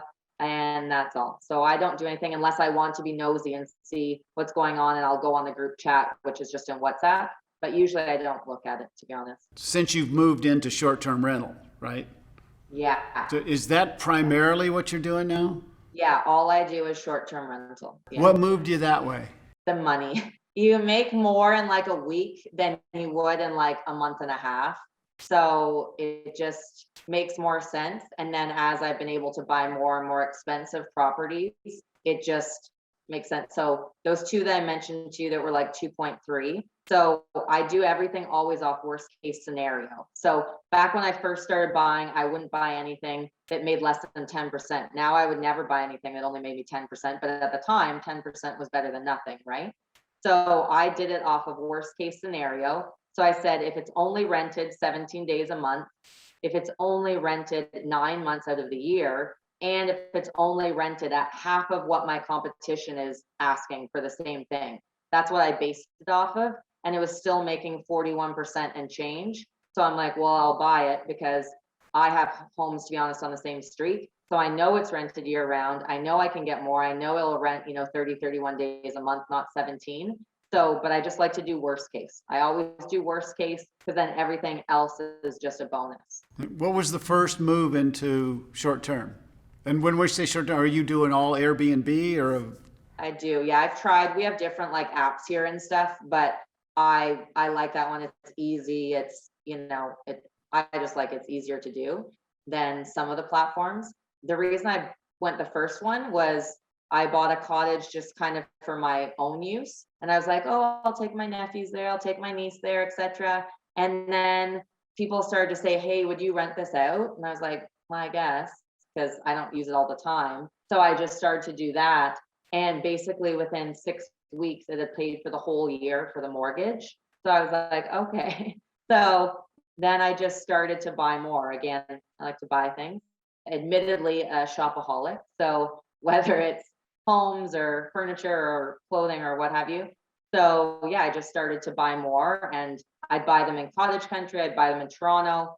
Toronto are not as profitable at all anymore, but it's because of COVID. Because before it used to be people from South America, Europe, China, etc. And they'd go Montreal, Toronto, Vancouver, a week. And now they don't do that. So that's actually the reason why I'm selling the one Toronto one. So now I'm strictly all waterfront. I've done like close to snowboarding, close to skiing, homes with pools, etc. But my favorite is waterfront just because it's really easy and everybody wants it. And I was doing it long before COVID because some people think, oh, it's only because COVID and that's why it's busy or whatever. But I was doing it years and years before COVID, and it was busy before COVID, and it was paying for itself tenfold, like not ten, way more than tenfold. So that's what I like. What have you learned because you're an author, an entrepreneur, you speak. What are the big lessons you've learned as you've moved into short-term rental? What works best for you? So I love, waterfront. You can't be tied to anything, right? So sometimes my cleaners will send me pictures. They broke a glass or they got blood on this or whatever. I really don't care. So that's why we have group chat. So if they're missing a comforter, they tell the one fellow, he'll bring them another one. If they break 20 glasses, he'll bring them 20 more. You can't have anything like your grandma's this or your whatever. You can't be attached to anything because some people will party. Some people will be super respectful and not party. Like you just can't be tied to anything because things happen. But when they're renting it, for $2,000 to $3,000 a night, do you know what I mean? Like, who cares if somebody breaks a little something? I really don't care, right? So you can't have any ties to the property. And I don't know, you just have to research. Lots of people don't research. So they tell me, oh, my sister said that was such an amazing deal and I should have bought it or whatever. And I said, did you research it? And usually like, well, no, they just said it was a good deal. So sometimes I'll look it up for them to help them. And I'll just say, okay, they said it was 900,000 and it was worth 1.3. So you're getting 400 off the hop or whatever. And I look it up and show them. I'm like, well, the neighbor's house that looks very similar to it just sold for 850, and this one and this one. So usually they just assume somebody tells them it's a good deal. So it must be a good deal, but they don't actually do any homework to see if it is a good deal, right? So I would just say to research because so many people don't. So I make sure whenever I'm buying, like I look at my competition. So who else is renting short-term in the neighborhood? And let's just say I wanted 1,000 a night. Are they renting for only 500 and they're not rented the whole time? Well, then that screws up my numbers, right?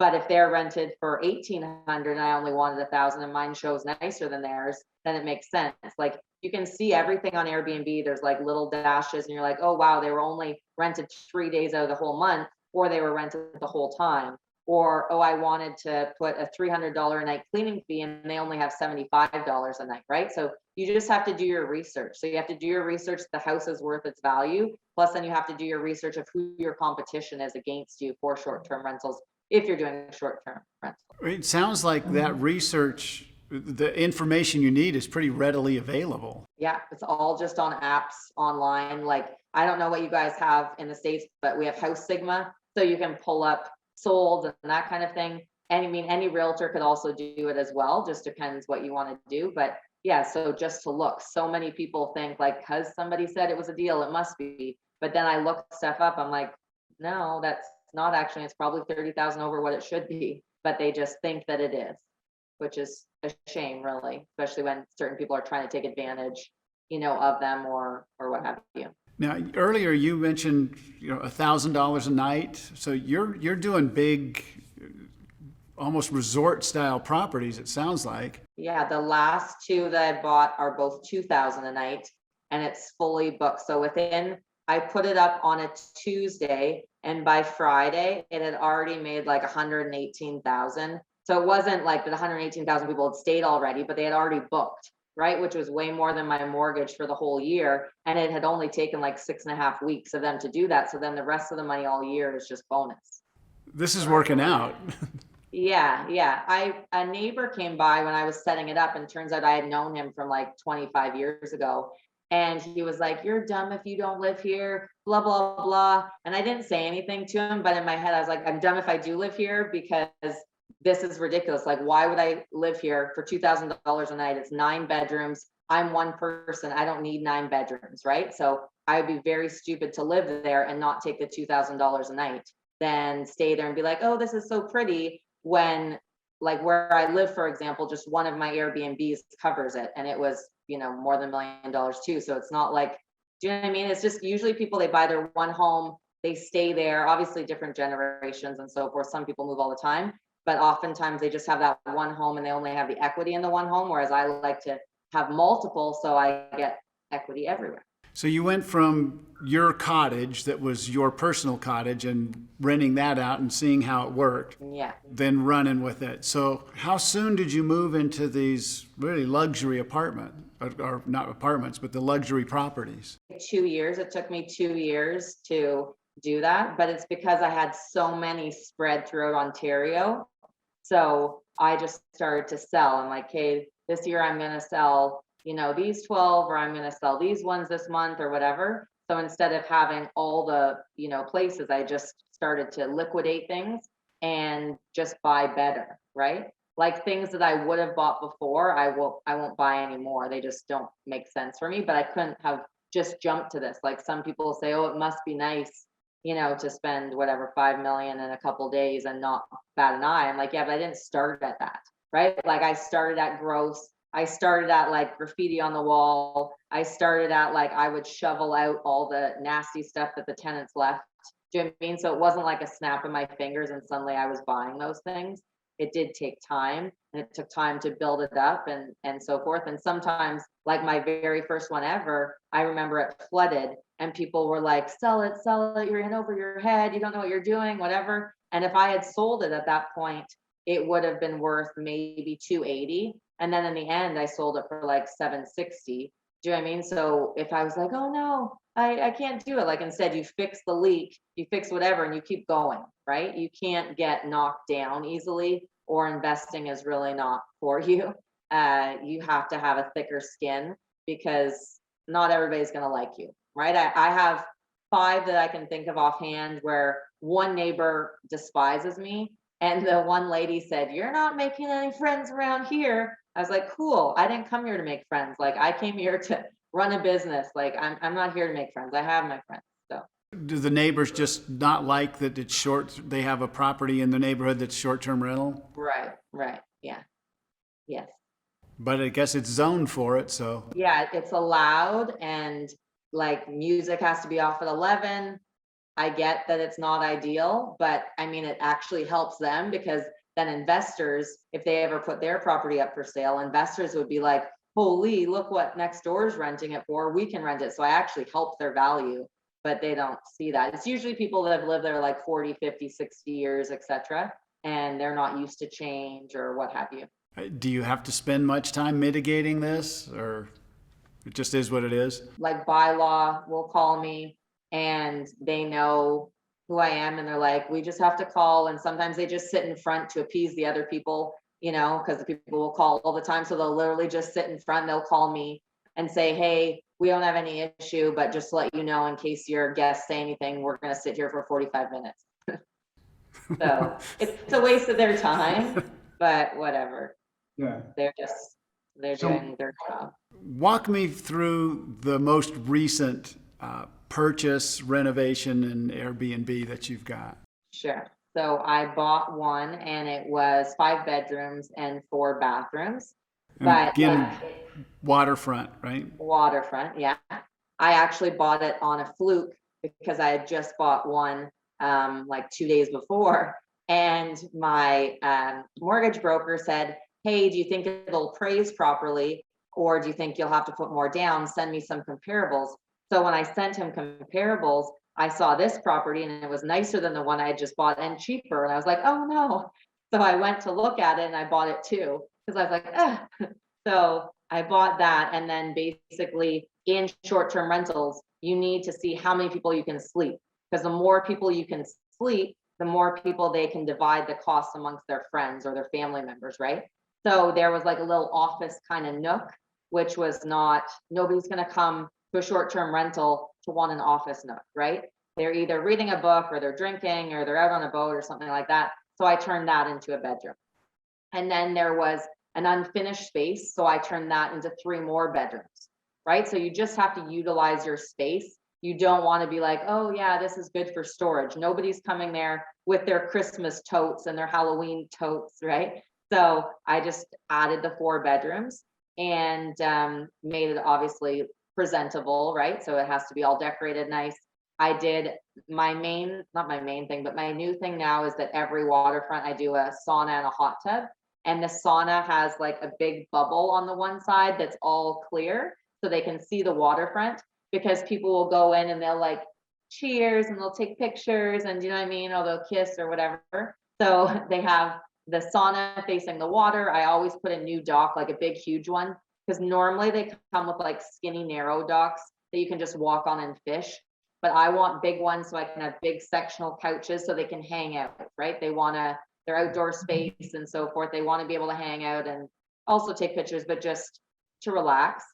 So I did the sauna, the hot tub, I did a nice interlock area for them to hang out, fire pit, etc., and the big huge dock.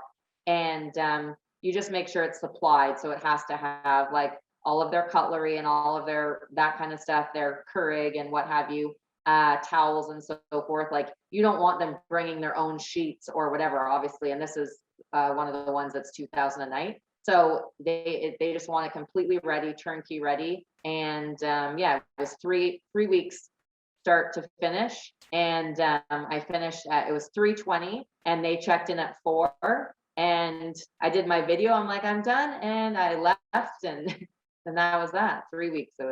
It was fast because we had to like, there was oil tank. We had to change it to natural gas. And I put like a propane, not propane, natural gas to like a fire pit. So when they're outside, they don't have to worry about like new propane tanks, same with the barbecue.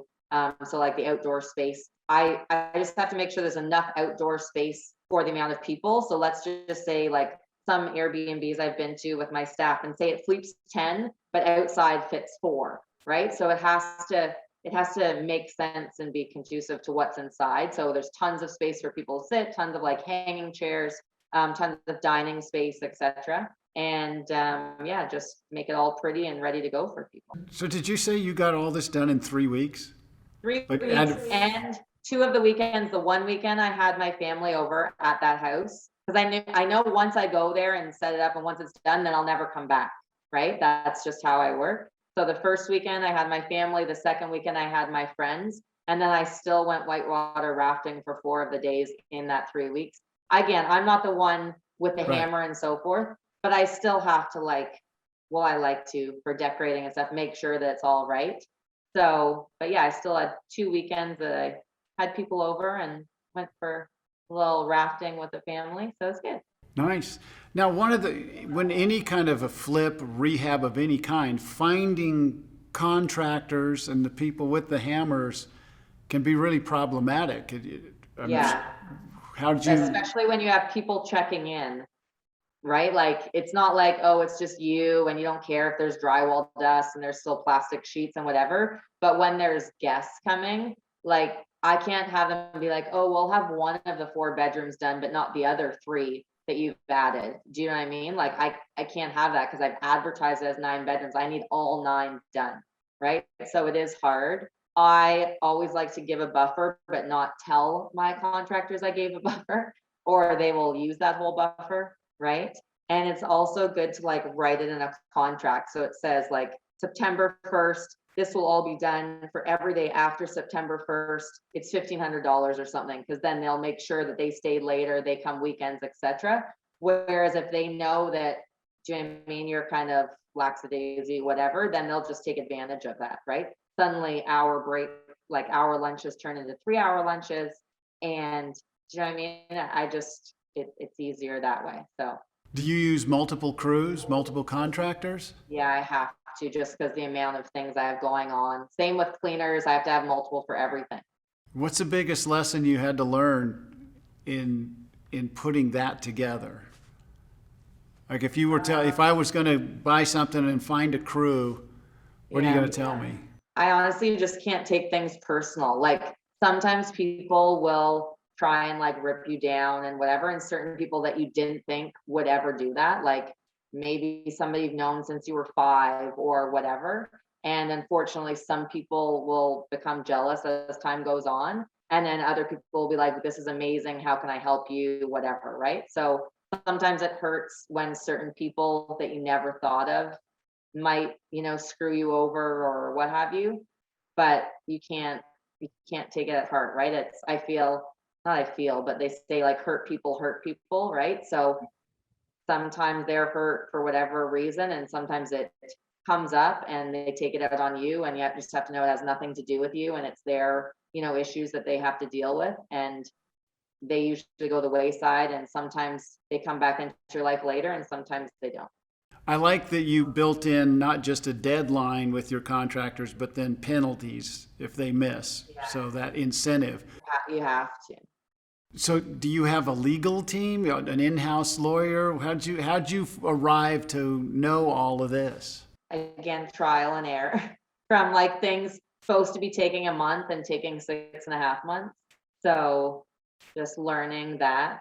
My dad actually, he did an office once, and he had that it was $1,500 for every day, because he's retired now, but he was a surgeon. So obviously for every day that he doesn't have to see client, like he's not seeing clients, then he can't do surgery on them, right? So that was where that came from. Who writes the contracts? I write it and then I give it to my lawyer to check it. But now obviously we only did that once, like I did it once, and now I just use the same one all the time. It's kind of like real estate. As something comes up, so like when I first got into real estate, our contracts were really short, and now they're say 6-7 pages. So as things come up, you'd be like, oh, as blah blah blah, then you can add stuff in as you're like, wow, we didn't have that in there, and now we learned our lesson, right? So how many short-term rentals do you have right now? I actually have the least I've ever had, which I thought you might ask me that today. I only have 4. So what's been happening a lot lately is people know that I'm doing it. They like that it gets all set up. So I literally set it all up. Everybody books. So for example, for next year, that one that I mentioned to you, the 9 bedrooms that just started getting rented on August 6th, there's already like, I looked at it last night because I had to send it to my mortgage broker. There was already like 211,000 booked for next year. So people are seeing like, videos, or they're hearing things, or they've read, a book or whatever. And then they're like, hey, can we buy one that's already done? Like they don't want to do it themselves. So I've been getting them all set up, and then people have been buying them within a month or 2 of me having them set up. So then they like it's ready. So I'll usually put them as a co-host as well for a bit, so they can see how it all works. And then they get all the, like, it has all the reviews already. It has all the people booked already. So then they're like, okay, we like this. We don't have to feel like what happens if nobody books. We can see all the bookings and so forth. So that's been happening a lot lately. Like nobody used to ever say, hey, can I buy your triplex off you? Or hey, can I buy your sixplex off you? Or whatever. Nobody ever did that. But a lot of people are reaching out and wanting to buy, Airbnbs and short-term rentals that I've already set up. Well, yeah, they're buying a turnkey business, right? Yeah.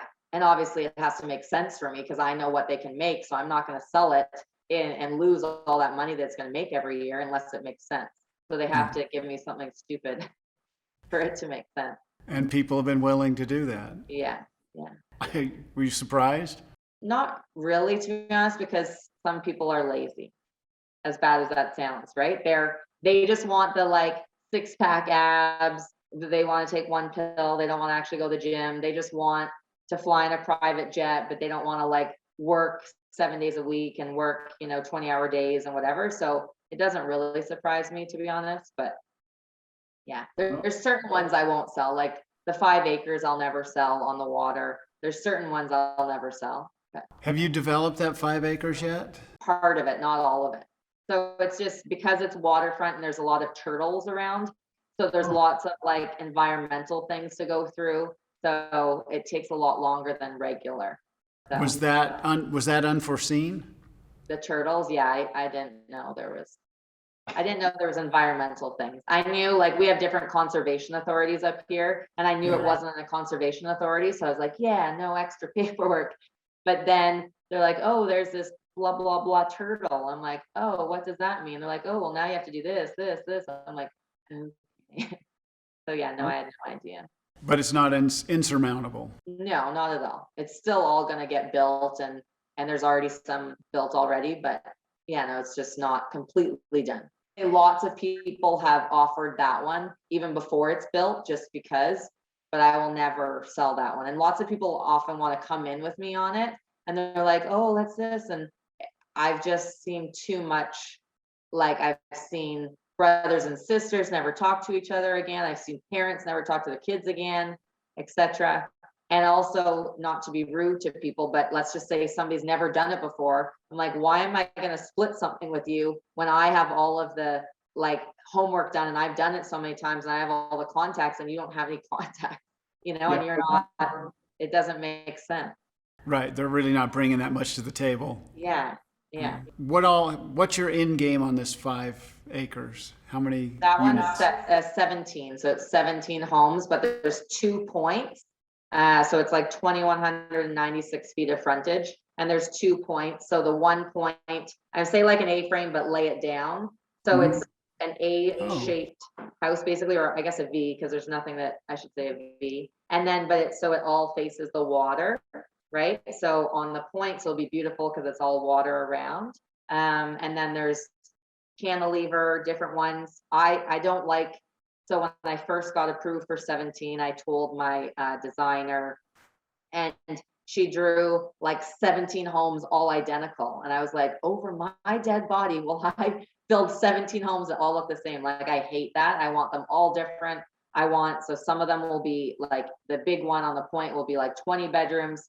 Some will be 7 bedrooms. Some will be 11 bedrooms. I do not want them all cookie cutter, 4 bedroom, 2.5 bath. I would hate that. So they're all modern, and yeah, some of them are on like piers and so forth, but they're all different and obviously all waterfront. So you need, planners, architects, your contractors. Right. Who's designing these things? So I say like what I like, and then sometimes it sounds really silly, but I'll just like go on Google Images. Like, I'm not a Pinterest person. I'll go on Google Images and I'll type in industrial loft or modern home or whatever, and I'll just screenshot a bunch of pictures that I like and send them to her.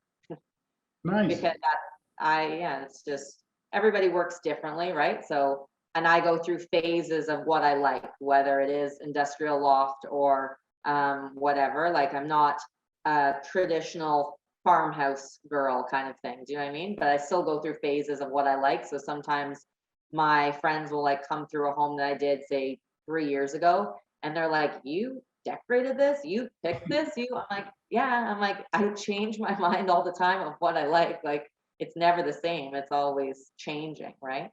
So. Do you go back? Have you gone back and redone ones that you've already redone? Yeah, not a lot. I usually will sell them. I'll So sometimes I'll renovate them right before I sell them, and other times I just sell them. Just depends. I'd say 50-50. Now, do you have one designer or architect you work with? No, I have a bunch just because there's usually so much going on. So, and then also sometimes people like I want to keep them on their toes with pricing, right? So let's just say they're like, oh, this is 20,000 and I've just been using them forever. I'm like, okay. And then meanwhile, somebody else is like, no, it's 5,500. I'm like, oh, so I just. So you mentioned you have a team of employees, right? Right. Are they buying and selling real estate? What does your team do? That's for the real estate brokerage. So yeah, they're helping buy like first time buyers, investors, people downsizing, etc. It's a regular real estate brokerage. Okay. How involved are you in that?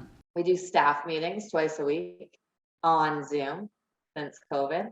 But I don't do that much, to be honest. I'm kind of like the face of it. We do parties. I love parties. So like we just had a party a couple weeks ago outside. Normally it's not outside, but because of COVID, we had to have it outside. So I'm obviously at every party and plan every party and so forth. But then they do everything else, all the grunt work. So I have a huge database of people. So I share that all with them. So they don't have to go out and look for clients or anything like that. I give them all of my people and they just help them buy and sell. At what point did you decide you needed your first employee? I wouldn't say that when I needed my first employee, but when I decided that I needed a team would be, so employee wise, I just don't like paperwork. So let's just say, for example, I'm being audited and they gave me 8 months to get all my papers together. I will not do it. And it'll be the day before. I'm like, okay, I'm going to do it today. And then somebody's like, hey, do you want to go shopping and get some sushi? I'm like, okay. So I'm horrific at paperwork. So my first, obviously, person was an admin to do paperwork. But then I realized I needed a team. I was out for dinner with my parents and I was sitting next to my dad. And he said, how's my beautiful daughter? And I'm like, I'm good. How are you, Dad? And he's like, what's new? And I said, well, I decided that I'm going to travel more and work less. And he's like, that's great. And I was all like content. I'm like, yeah, it is great. And he said, can I tell you something without you being mad? And I said, okay, sure. Like, I don't really get mad, but okay.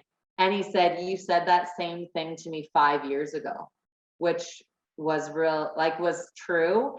And I needed somebody to say that because I wasn't working less. I wasn't traveling more. It would probably have been the least amount I had traveled in that 5 years. And normally I travel quite regularly. So when he said that, I went home and booked like a month away. And then right when I got back, I was like, okay, I need a team. I built up this business. I don't want to lose everything I've built. So I figured the team would help facilitate that so they could help take over clients and so forth when I'm away.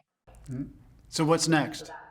I love speaking, to be honest. I love traveling, but I love going to other places. So obviously locally, I can only do so much, right? But I have so many people that tell me, like, usually women, but it could be both, but they'll say like, I live vicariously through you, or you're doing so great. I wish that I could do that, but I can't, or whatever. They don't have, the will in themselves, but they don't think they're deserving. They don't think that they can do it. They don't think they're smart enough or what have you. So I hate that. So I would love people to know that they can do whatever they set their mind to. And normally, yes, there's haters out there and there's always going to be that, but usually you're a part of your own, hate club or whatever. And you're telling yourself you're not good enough, or that you didn't go to school long enough, or that you're not this or you're not that, right? So that I hate.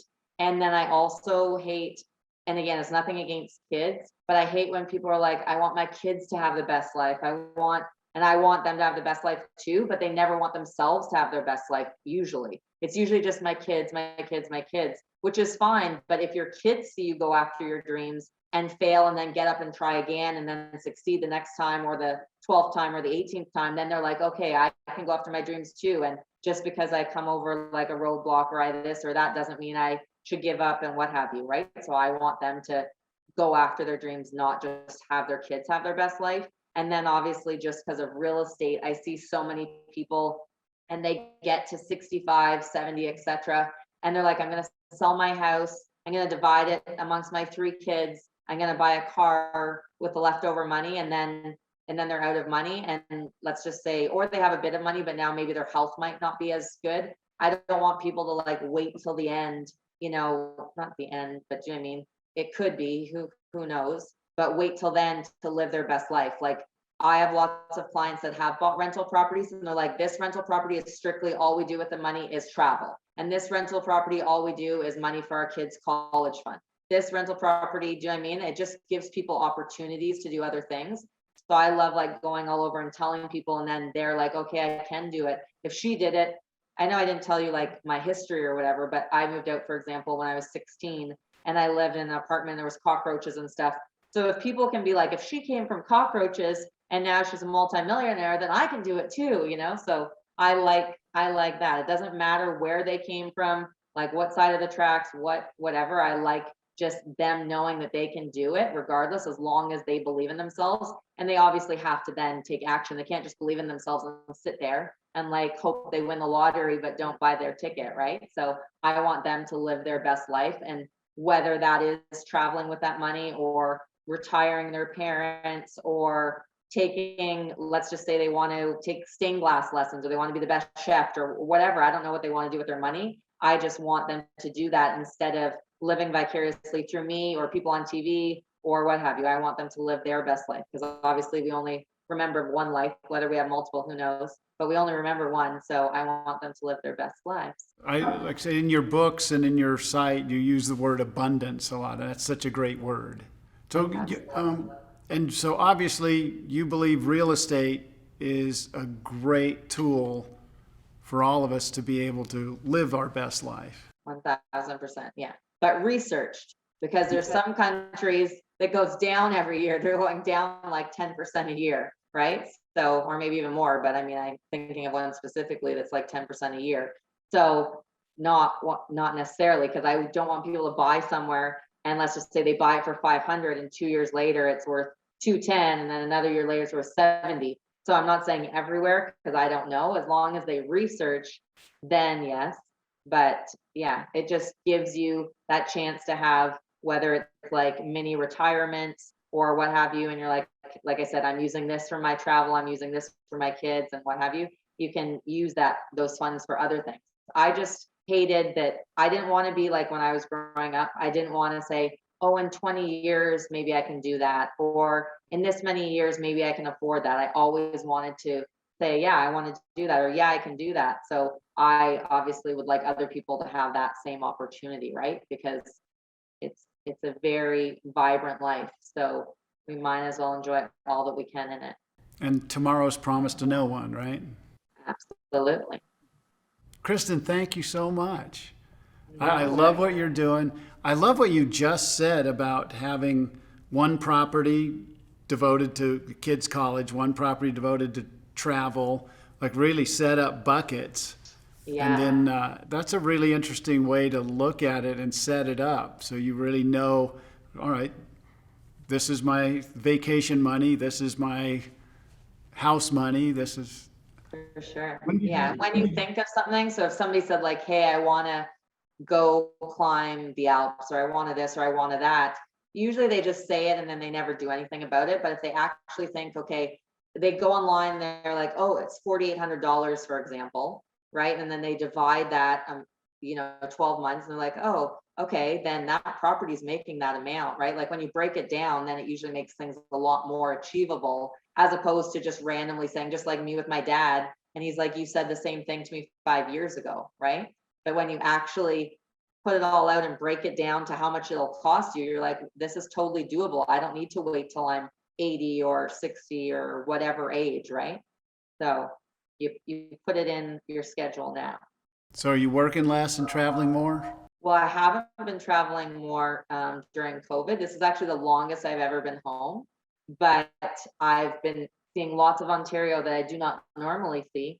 So that has been nice, but I'm going to Nigeria and England in November. So I have a talk in Nigeria, and then my friend's getting married in England. So will get me back to my traveling shoes. So What's the talk in Nigeria? It's like a women empowerment thing. So I met him at another speaking engagement in California. We just connected and so forth. And yeah, he has a school there. So he doesn't want people to feel stuck, that they're like, I was born in Nigeria, I don't have the same chances as somebody born in North America, etc. So he teaches them all these different things. He has all these different speakers come in, and they'll say, this person's going to speak to you about social media. This one's going to talk to you about your mindset. This one's going to talk to you about this, that, and he just has events and courses nonstop. Well, again, thank you so much. I know for me, I'm going to look a little bit harder at Airbnb, just because, as you described it, research is key. Yeah. And with Airbnb, all the information I need to research is pretty available. Right there. Yeah. You just have to look. Yeah. Yeah. All right. We don't have as much waterfront property in Utah as you do, but you have beautiful properties, beautiful mountains, beautiful. Oh, yeah. So there's still, waterfront is not the only thing that just happens to work here, but Yeah. there's like Joshua Tree, for example. I have some friends that have places in Joshua Tree, and they do extremely well there. So there's a lot of pretty everywhere. Yeah, absolutely. All right. Kristin, thank you so much. Have a great time in Niagara Falls with your team and your friends. Thank you. It's great chatting with you. That completes James's interview with Kristin Cripps. A lot of great content there, and also some inspiration, which is also very important as you take this journey. So thanks for being here.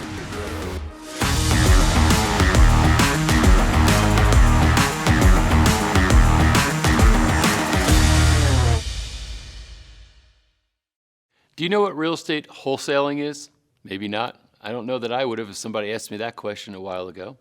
But you're about to find out. James sits with Tom Zeeb, and he explains exactly what that is and why you should want to know about it. Enjoy this interview. Tom Zeeb, thanks so much for being here with us. Really excited to hear your story. I know just a little bit. I know your whole journey started with this about drowning in the Ganges River. So let's start with, tell us who you are, what you do, how you got here, and a little bit more about drowning in the Ganges River. Awkward spot to start. My name's Tom Zeeb. I'm originally from Buffalo, New York. Lived in Washington, D.C. for about 24 years and have since relocated to Sarasota, Florida.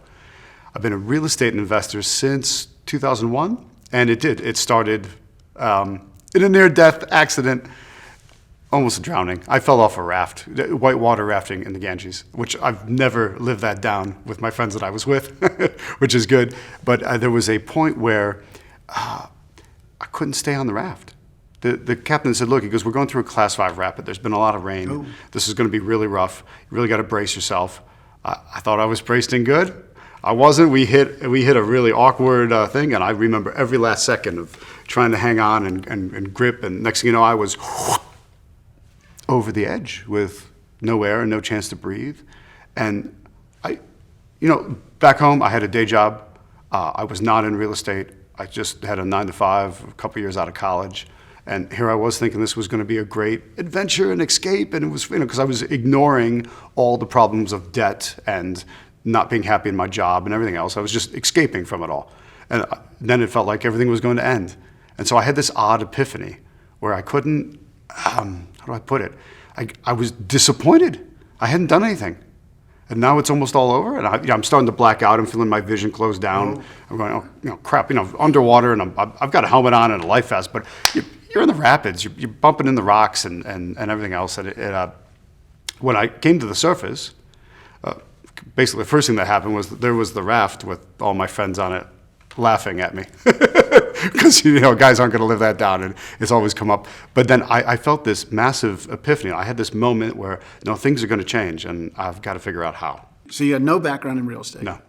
So you have the near-death experience where you realize you don't like the way you don't like the path you're on. Correct. So you're going to change it completely. So how did real estate become the path?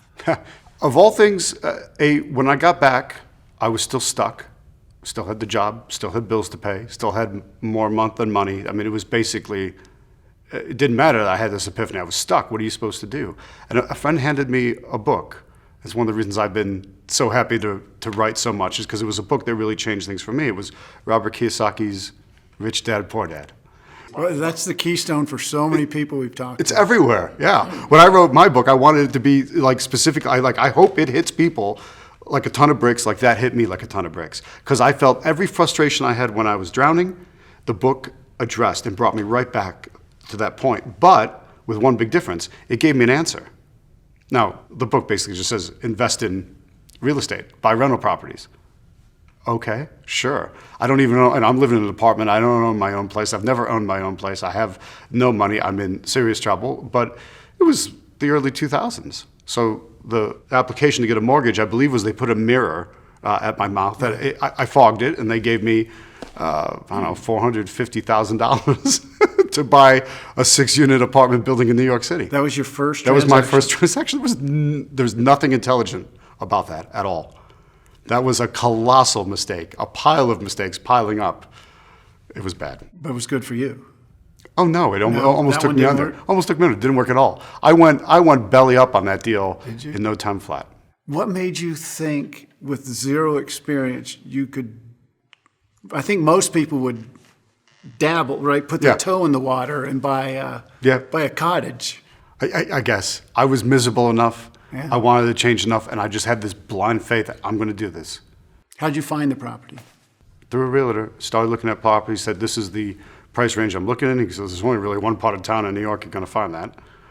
And it's funny, years later it's worth a heck of a lot more. But we didn't hang on to it. I mean, we lost it. And it was a deal I did with my sister because I had handed her the book and she snapped the same way. Said, oh, this is the solution. We got to do this. This could be so much better. So you pooled your money? Well, we pooled our resources to Yeah. sign for the loan where we fogged a mirror Do together. you remember what you had to put down? Nothing. Nothing. Nothing. I don't is think that? we had much down on it at all, if anything. It was basically nothing. Remember, that was you Yeah. wonder why there was a crisis a few Sure, years later. yeah. They were giving loans to people like me Right. that were They fogging made mirrors. movies about this. Exactly. Right? Yeah. So it was bad. But once we surfaced from that, I said, okay, I'm just hard-headed enough to go, there's something here. It's not that. I screwed up somewhere along the way, but what can I do to fix this? And I discovered my local Real Estate Investors Association. And there were all these people there that fix up houses and turn them around. There are people there that rent places out. And I said, this is great. Maybe I don't want to do the rental side because that didn't go too well, but maybe I'll do rehabs. I lucked out that when I had the first one under contract and I was planning to rehab it, I have no rehabbing experience either. I was walking into another trap. But luckily a guy said, hey, I'll buy that from you. I said, well, but I'm not done with it yet. He goes, no. I want to buy the deal off of you. I'll settle on it. How did he find you? At the Real Estate Investors Association. Did you I had just tell announced the people, deal "Hey, I as a announced success story. Hey, I'm going to do this deal. My name's Tom. This is great. It was almost like he took mercy on me. Like, yeah, come on, kid. You're not, it's not. I said, you can do that legally? He goes, just sign the paper. You basically signed the deal over. So you didn't own it. You just had it. I didn't own it. I had it under contract. I hadn't settled on it yet.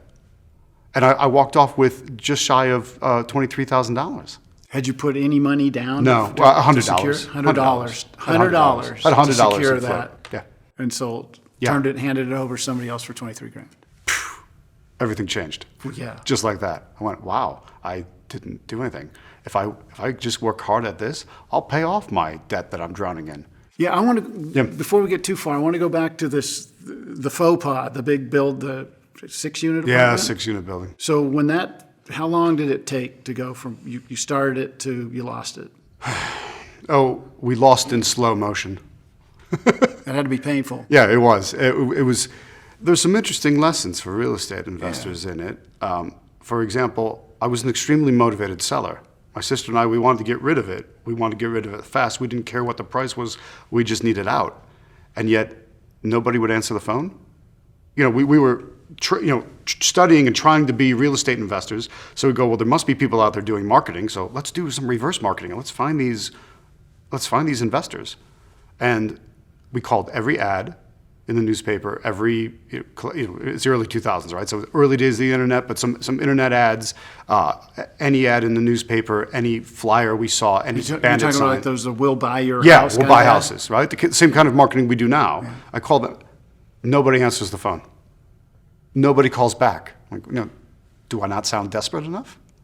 I'm really a motivated seller. It was ridiculous. Eventually, we found somebody who took it on a short sale. So he offered the bank less than what we owed, and then they would wipe out the remainder of the payment. That took probably over 9 months to finally be set free of it. Meanwhile, we had stopped going to the property because one of the tenants had attacked my sister. Didn't like her coming by to collect rent, so smacked her head into the wall. I said, "Don't go back. This ain't worth dying over." What about that property? I mean, you got it with no money down. I mean, that's pretty sweet. Yeah. You're now a real estate guy, right? Yes. You own a big building with tenants, right? Were all of the units rented when you took it? Rented, yes. Sorry, occupied, yes. Paying, Yeah. no. Right. That would be the difference. So early on, you realized, I don't want to be in this? Yeah, almost immediately. I went, well, how is this possible? So, my so-called due diligence didn't really show me what I was supposed to know. So I had a 6-unit building with 6 tenants that aren't really paying anything. Then when we tried to get rid of it or tried to sell it, we were always blocked because they said, well, wait a minute, it's only set up legally as a 5-unit. Like, well, how are we able to buy it? If I can't sell it because it's only legally a 5-unit, but there's 6 tenants, how was I able to buy it? And someone said, well, some people don't do all their checks and whatnot. Like, why can't we find those people now? I just want to get rid of this. So it was an interesting So scenario. what'd you do wrong on that? A couple things already popped up, right? Yeah. Dreaming is nice, but it doesn't get you to where you need to be. You've got to have some rubber meets the road how-to knowledge. You can't just be ginned up and excited on an idea, right? You've got to convert that idea down to something that is real. Not having any sort of mentor or somebody to follow that I could have said, all right, these are the stepping stones to get where I want. You don't necessarily go from 0 to 60 instantly, right? You have to go through all the other numbers on the way up to that speed, and we screwed that up pretty majorly. Yeah, it sounded like, so, I mean, the building was set up for 5, and you had 6 tenants, so Yeah. that's a big miss. Yeah. Tenants not paying. I All guess the you red flags. want to know that up front. Yeah. Between getting the finance together, which took some, there was always a hiccup. There was always some fire you're fighting, rather than, and so you never stop to step back and go, oh, the overall picture isn't making sense anymore either. So there were a lot of issues. Mm-hmm. All of that went away when the ease of wholesaling, literally just selling my position in the contract. Now I can do things I liked. I can market for deals. I can negotiate them, put them under contract, and then sell the contract to somebody else and let them deal with all the headaches, because that's what they like dealing with. And it's not my personality type. Yeah, so your first successful deal was your second one. Yeah. You bought the contract and you just kind of, with the real estate group, bragging like, hey, I did it. I Yeah. got a place. Yeah, And I got a somebody place. came to you and went, I want it. I'll buy it. Yeah, which was great. Yeah. It's like a serendipitous awesomeness. So you weren't even aware there was such a thing No. as wholesaling. No, right? what is Wholesale, that? That's Costco, right? Yeah, exactly. The word doesn't make any sense in Yeah. real estate. It's weird. So it's you think, what, a middleman? What does that mean? Or Costco, Sam's Club? What does that mean? How does that translate to real estate? So, And how does it? well, literally like I described, when I put a property under contract, I have a legal right to it. It's called equitable interest. I now know, right? I can't spell it, but I can say it. Right? Equitable interest. I can sell that equitable interest for a profit. So I literally sell my position in the deal. I sell all my rights and responsibilities in that contract to someone else for a fee. Yeah, that's one of those sounds too good to be true, right? Yes. Well, a lot of people view it that way. Oh, if it was that easy, why doesn't everyone do it? Well, it's not that it's not that you spit these contracts out all day. You have to market to find motivated sellers. You have to negotiate good deals, and then you have to know which buyers to match them with. So it's not rocket science, but It's work. Yeah, you have to put some effort in. So did that become your path for the next Yes. while? Yeah. Just finding deals. For many years, just finding deals and wholesaling them. I solved all my financial problems. I got out of the job, got out of everything from wholesaling. Then over time, it was, well, some buy and hold would be nice, so we have some rentals now. Well, I'll do an occasional rehab because, it feels good to go for the big bucks. I'm usually regretting those as I get closer to it. But That's you just did me. years of just wholesaling. Just wholesaling. So did you create a company? Or Yep. LLC? So Yep. what'd Created you do then? After that first one, After that first one, I did a second one, because actually that first and second one kind of reversed order that they closed in. So I did 22,819 and 66 cents on that first one, and then only 5,000 on the second.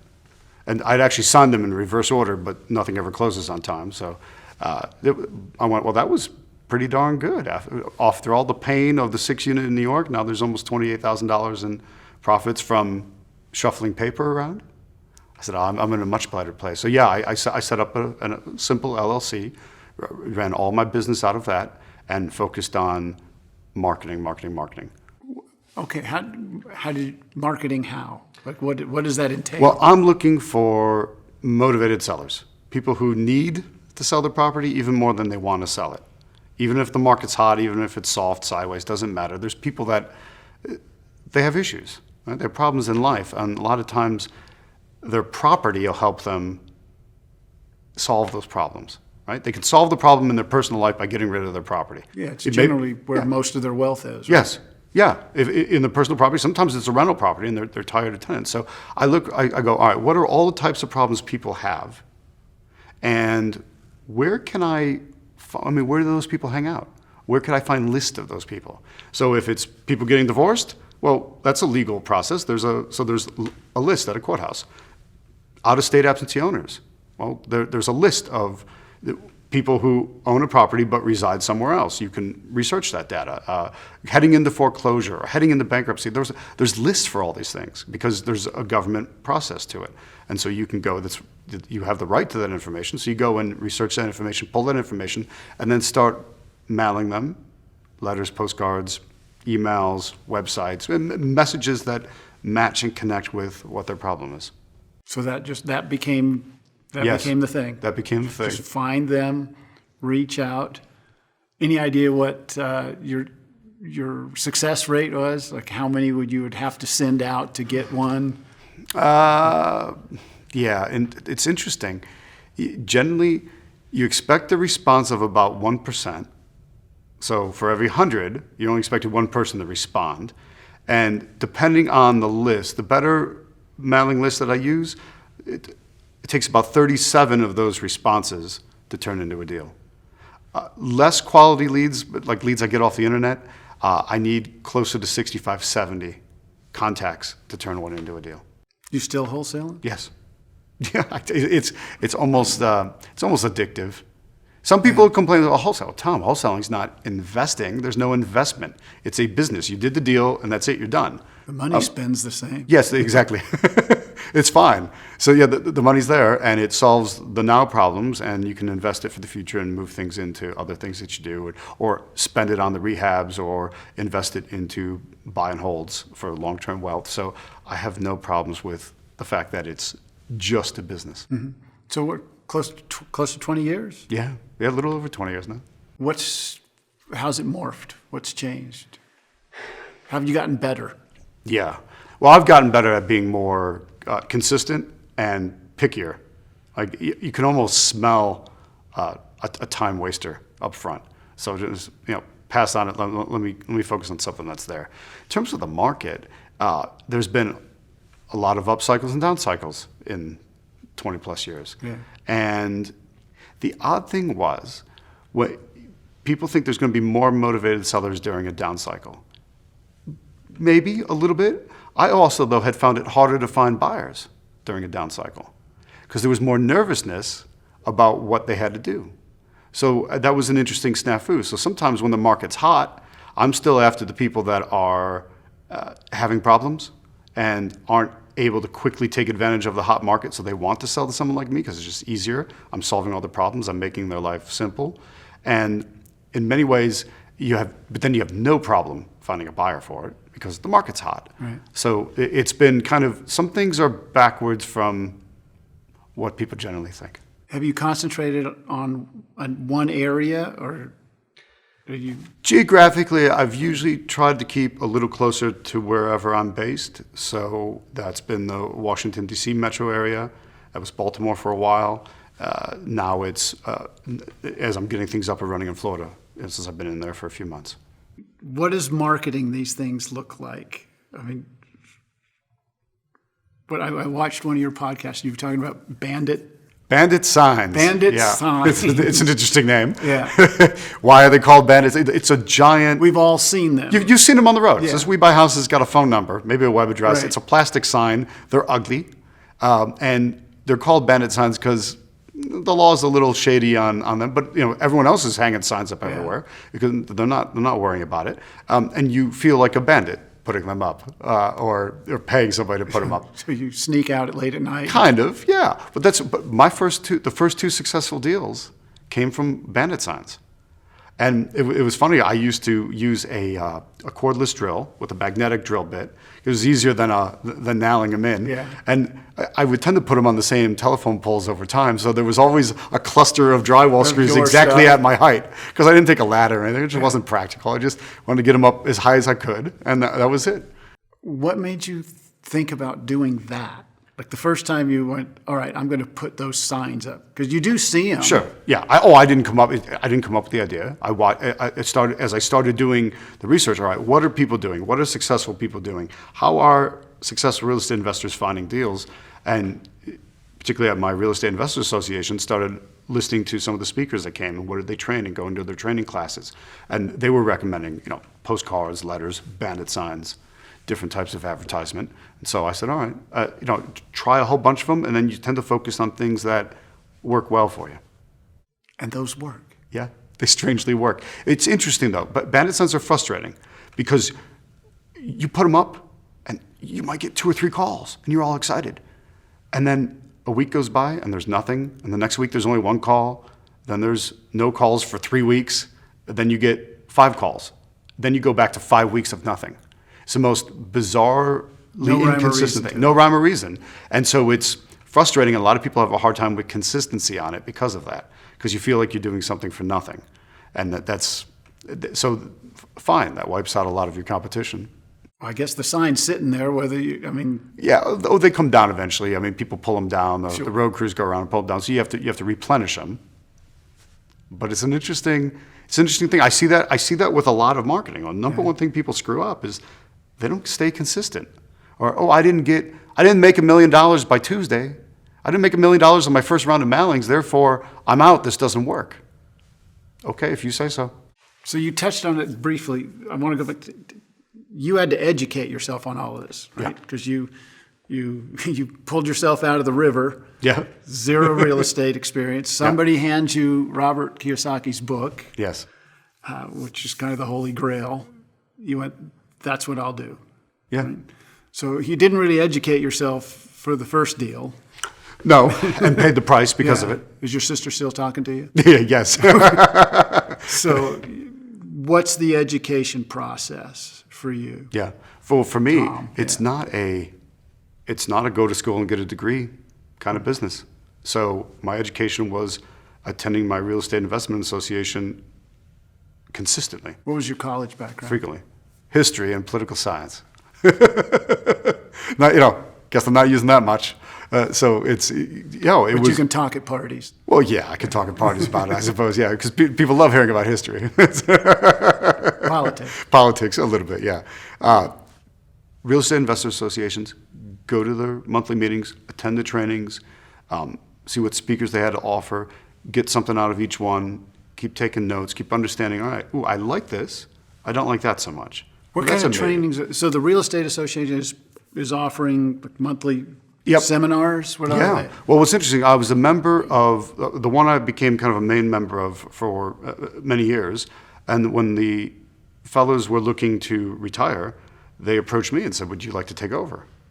I said, are you out of your mind? Why would I want to do all that work? Doesn't make any sense. But they said, well, you kind of cut your teeth here, Tom, and you've done well, and maybe you want to give back a little bit and see what it's like. I said, well, let me take a look. Well, that was, 13, 14 years ago, and I did take over. So my wife and I run the organization that we were once members of. We're now the leaders of the group, and it's been fantastic. And we do the same thing. We bring speakers in to train so that people can say, ooh, I like that, That's me, that's not me, that might be me, and you figure out what it is. So I call it like cross-training. You spend a year with us and you get cross-trained and you go, okay, this is what I like and this fits me well. Well, then you get an opportunity to dive deeper into that training. And it's amazing what you can do to change people. Well, I think that's the brilliant thing about real estate is there's so many spokes on that wheel, right? Yeah. Where you can go, and wholesaling just sounds too good to be true. What's the hardest part? Hardest part is probably the marketing. Yeah, you got to stay consistent with the marketing, and you've got to accept that not everyone you talk to is going to turn into anything. But you still have to talk to them. You have to get used to being told no, and you have to be almost perversely happy you got to know. Like, all right, I got to know. Well, now I'm one step closer to the yes. Because it's purely a numbers game. Yeah. And that's a hard pill for a lot of people to swallow. I suppose maybe the only reason I accepted it was I had a student job. I think it was my last year of college. And they wanted me to call. The job was to call senior citizens in the Cleveland area. And I went to school in Cleveland, college in Cleveland. And I was paid by the hour, but there was a bonus for every survey I was able to complete. It was a survey on aging or something like that. Well, you would call and call and call, and no, they won't talk to you. No, they won't talk to you. No, they won't talk to you. But then somebody would, and they would go through the whole survey with you. The survey generally took 10 to 15 minutes, and you'd spend 10 to 15 minutes being rejected first. So I realized if I focused, I could get rejected a ton within an hour, but I would also get 2 done. And the amount of money they were paying me to have that done was almost like 2 hours worth of pay. So I'm getting the hours worth of pay and an extra 2 hours. So every hour is like 3 hours of payment if I just push through it. And I would do it because I wanted the money. Yeah. And they kept saying, well, we need more people. Do you have any friends? I would bring my friends. They wouldn't make it longer than 1 day. Because most people can't handle that amount of rejection. Sure. So fast forward years later, I'm remembering that these motivated sellers are rejecting me nonstop, and it's bothersome, right? It's not good. Fellas don't like being rejected. It's not a nice feeling. But I just kept remembering, it's not about the rejection. Every one of those no's is one step closer to the yes, and that's the attitude you got to have. But I think that's the attitude most people are missing. Yeah, I would say it's not a common trait. No. But you were kind of wired that way? I don't know if I was naturally wired that way or I learned to accept it. Yeah. I know people that are wired that way. They just don't care, right? They go out there and they do it. They're great. Those are the world's natural salesmen. Mm-hmm. Great. Then I think there's a group that can learn what it takes, and if you want, if you want the carrot, then you got to go after it. All right. So I'm loving your journey, and I'm still so fascinated with wholesaling and that you're still doing it. Yeah. So most of the people I've talked to, they've had all these sections of their career. Yeah. Right. They started with this. They did a flip or whatever, and then would move into single family, to duplexes, to complexes. Yes. What are you doing primarily single family with this? Yes, primarily single family houses. It's interesting. I have some students I've trained that use it for commercial or for multi-unit properties. For me personally, I've stuck with single families, and even my rentals are single family rentals, and my rehabs have always been single family rehabs. It just seems to be my niche, and I'm happy enough there. So when wholesalings work really well, how do you find yourself getting and doing a rehab or a flip? Well, every now and then. The interesting thing is so if I'm doing a rehab flip, I can look and say, I have the option to do that. So I guess with anyone. Yeah. Right? Some people, if you have no money, if you can't sustain a 3 or 4 month rehab, if the budget's $100,000 for the rehab and you don't have that plus some buffer if something goes wrong, don't do it. Wholesale it. Get rid of it, make your money now. But now I have the option. Well, I can wholesale it and make X. I can rehab it and make X squared or X cubed. So I can look at that and say, is it worth it right now? Do I have the time? Do I have the motivation? Do I have the energy? Do I have the desire to want to deal with it? Is my contractor available right now? There's some things that you consider when you're looking at it. So you have a team? Interestingly, yes, but not a team of employees. Team is all contractors or independent people that I assemble for each project as needed. I personally don't want to have employees. I don't want to have a payroll. You don't have a team of property managers? No, I have contractors that are Everything's property contract. managers. Everything's contract. So a contractor that'll rehab, a property manager that's on contract for specific properties, but no sort of ongoing. If they're not working for me, there's no relationship. I like it that way. Yeah, so you're autonomous. Yes, keeps me portable, flexible, and honestly, it's just a headache reduction. Sure. Because I look at it. You know, you have entrepreneurs ahead of you, you have entrepreneurs behind you. They're kind of at all levels. I look ahead and I see, well, to me, maybe I'm just picking up on what I want to hear, maybe, but there's a misery in some entrepreneurs. They grow their businesses to a degree, and then they're not happy with it. And it always seems to come down to they're not happy because they're managing big teams of people. They have employees, they have payrolls, they have this heavy weighted responsibility, this sword hanging over their head all the time. And I go, I don't want that. So you started training people when you took over the real estate. Yes. You started. Do you teach primarily wholesaling? Primarily wholesaling. But to be fair, if you really think about what wholesaling is, it's marketing and it's negotiation and controlling a deal. It's the first part of any process. So I teach my favorite exit strategy, guys, it's wholesaling, right? Just take your payment and move on and start over again. It's great. On the other hand, if you're looking to rehab properties, you want to do rehab flips, well, you still need to market, negotiate, Sure. control it, then you get to rehab it. And if you want to buy and hold as a landlord or commercial or anything, you need to market for it, negotiate it, put it, control it under contract, then you get to landlord it. So what I'm effectively teaching people is the beginning. The road hasn't forked yet. The forks Right. come after that first settlement. So to me, it's a universally applicable skill and nicely portable through any sort of exit strategy. 20 years. Would you say what percentage of the people you train go the wholesale route? 30? It's about a third. Look, at any given time, you've got about a third of the people doing excellent, a third of the people that will, when they put in enough time to get consistent, and a third of the people that you go, why are you trying at all? I mean, or you're not trying, so what's going on? And that third used to keep me awake at night before I realized it's just the way it is. Yeah. And so I would say with exit strategy as well, people a lot of times start with wholesaling, but they go, no, I want to have rentals or I want to do rehabs. Look, there's a creative process to a rehab that's great.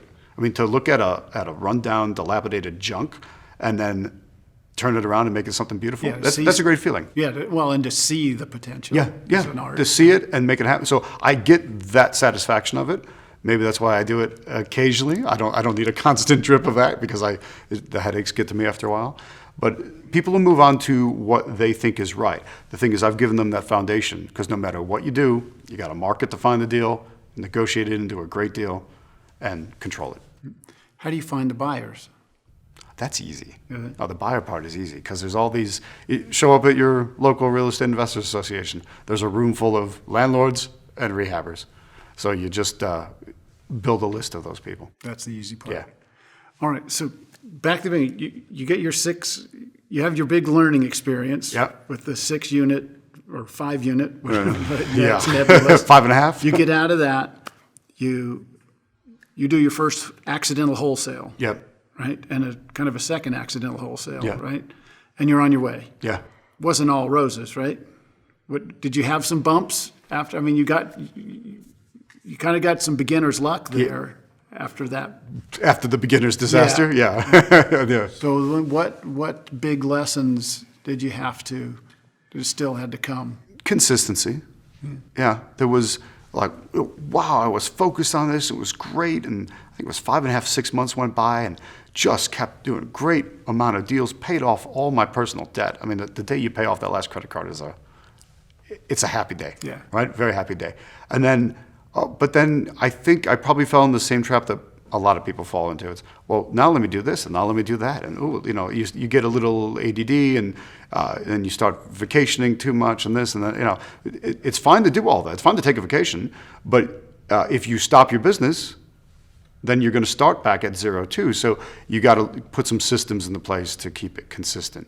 And once I got that consistency down, then things stabilized very nicely. Processes and systems are kind of everything. Yeah. So what were those, and what did that process look like?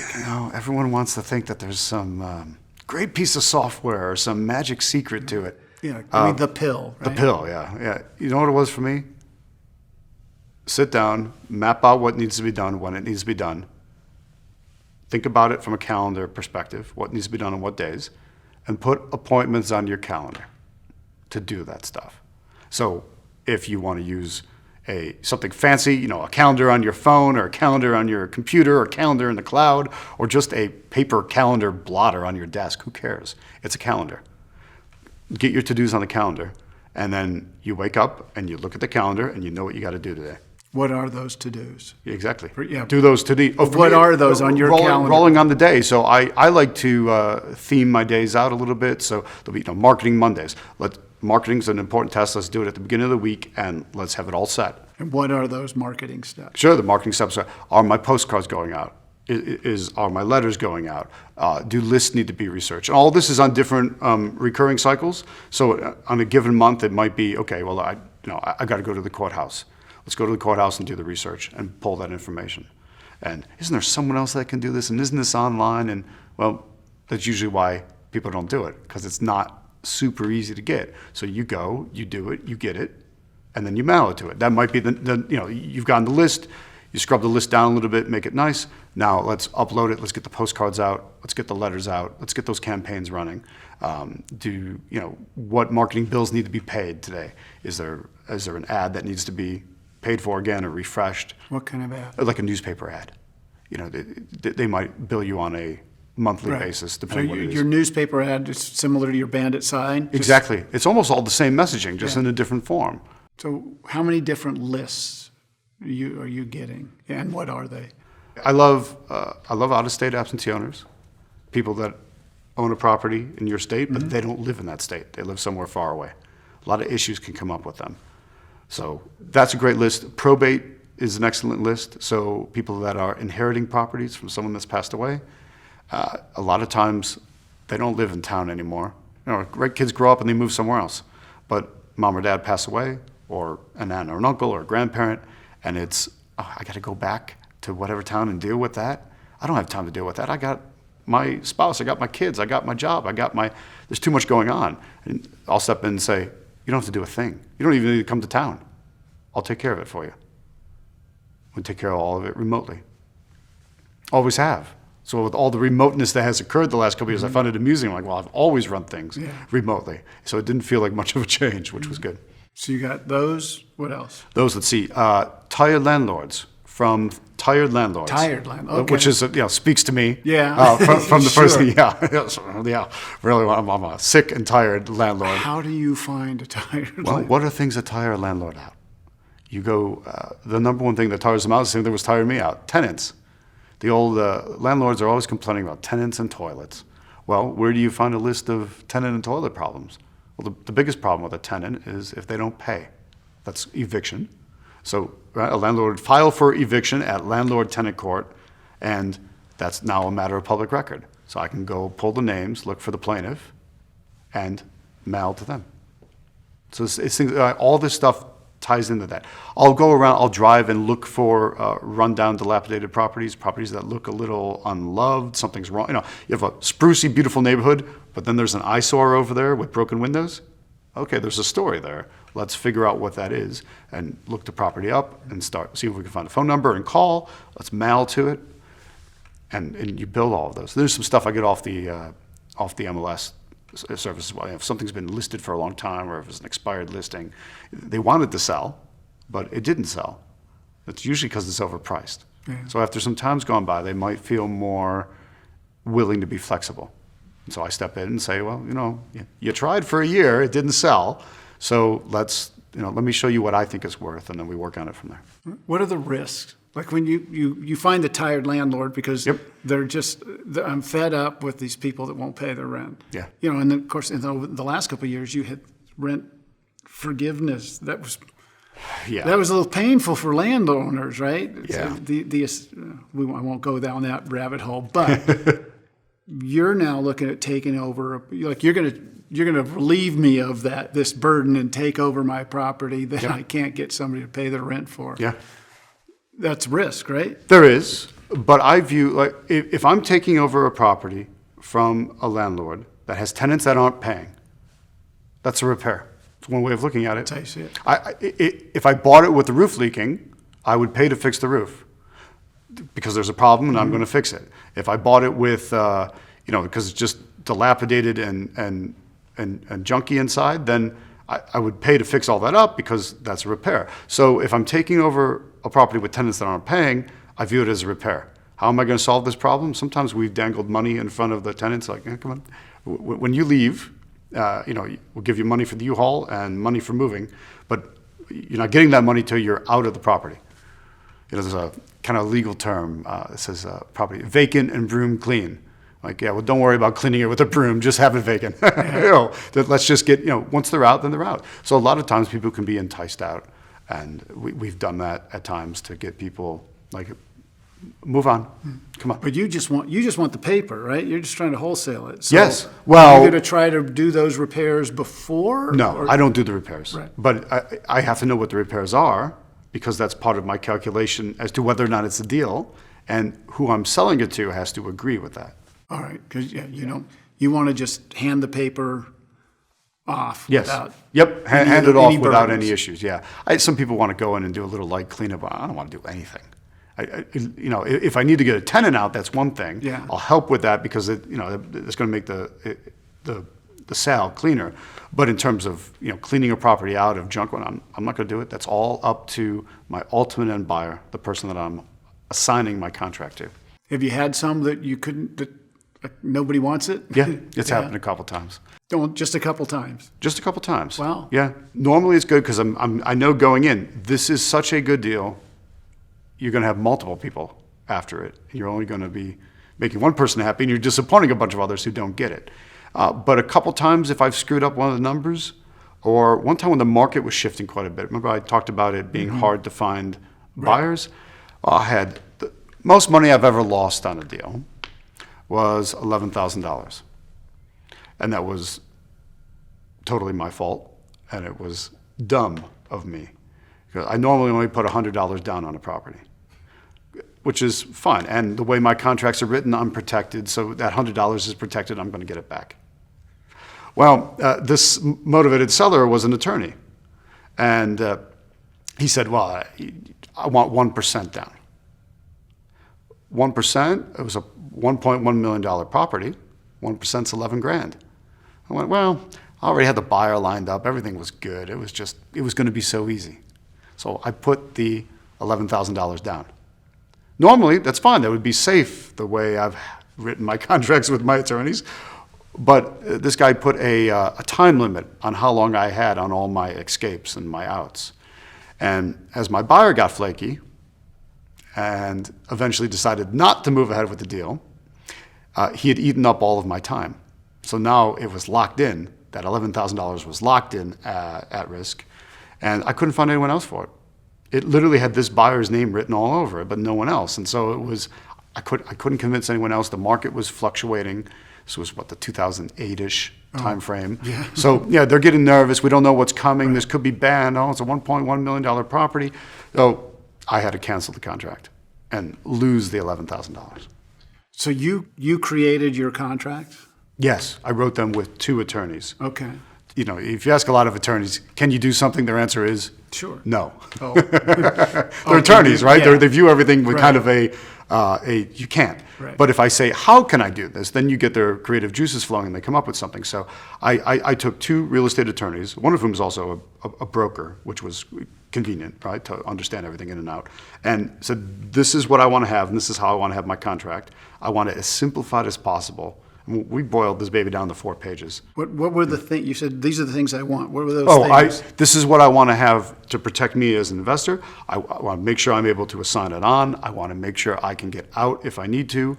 I want to make sure I have multiple different escape clauses if something goes wrong. I want to protect any money I have down. Basically, I want to be totally protected. Mm-hmm. And so I went through all of that. I said, how can we make that happen?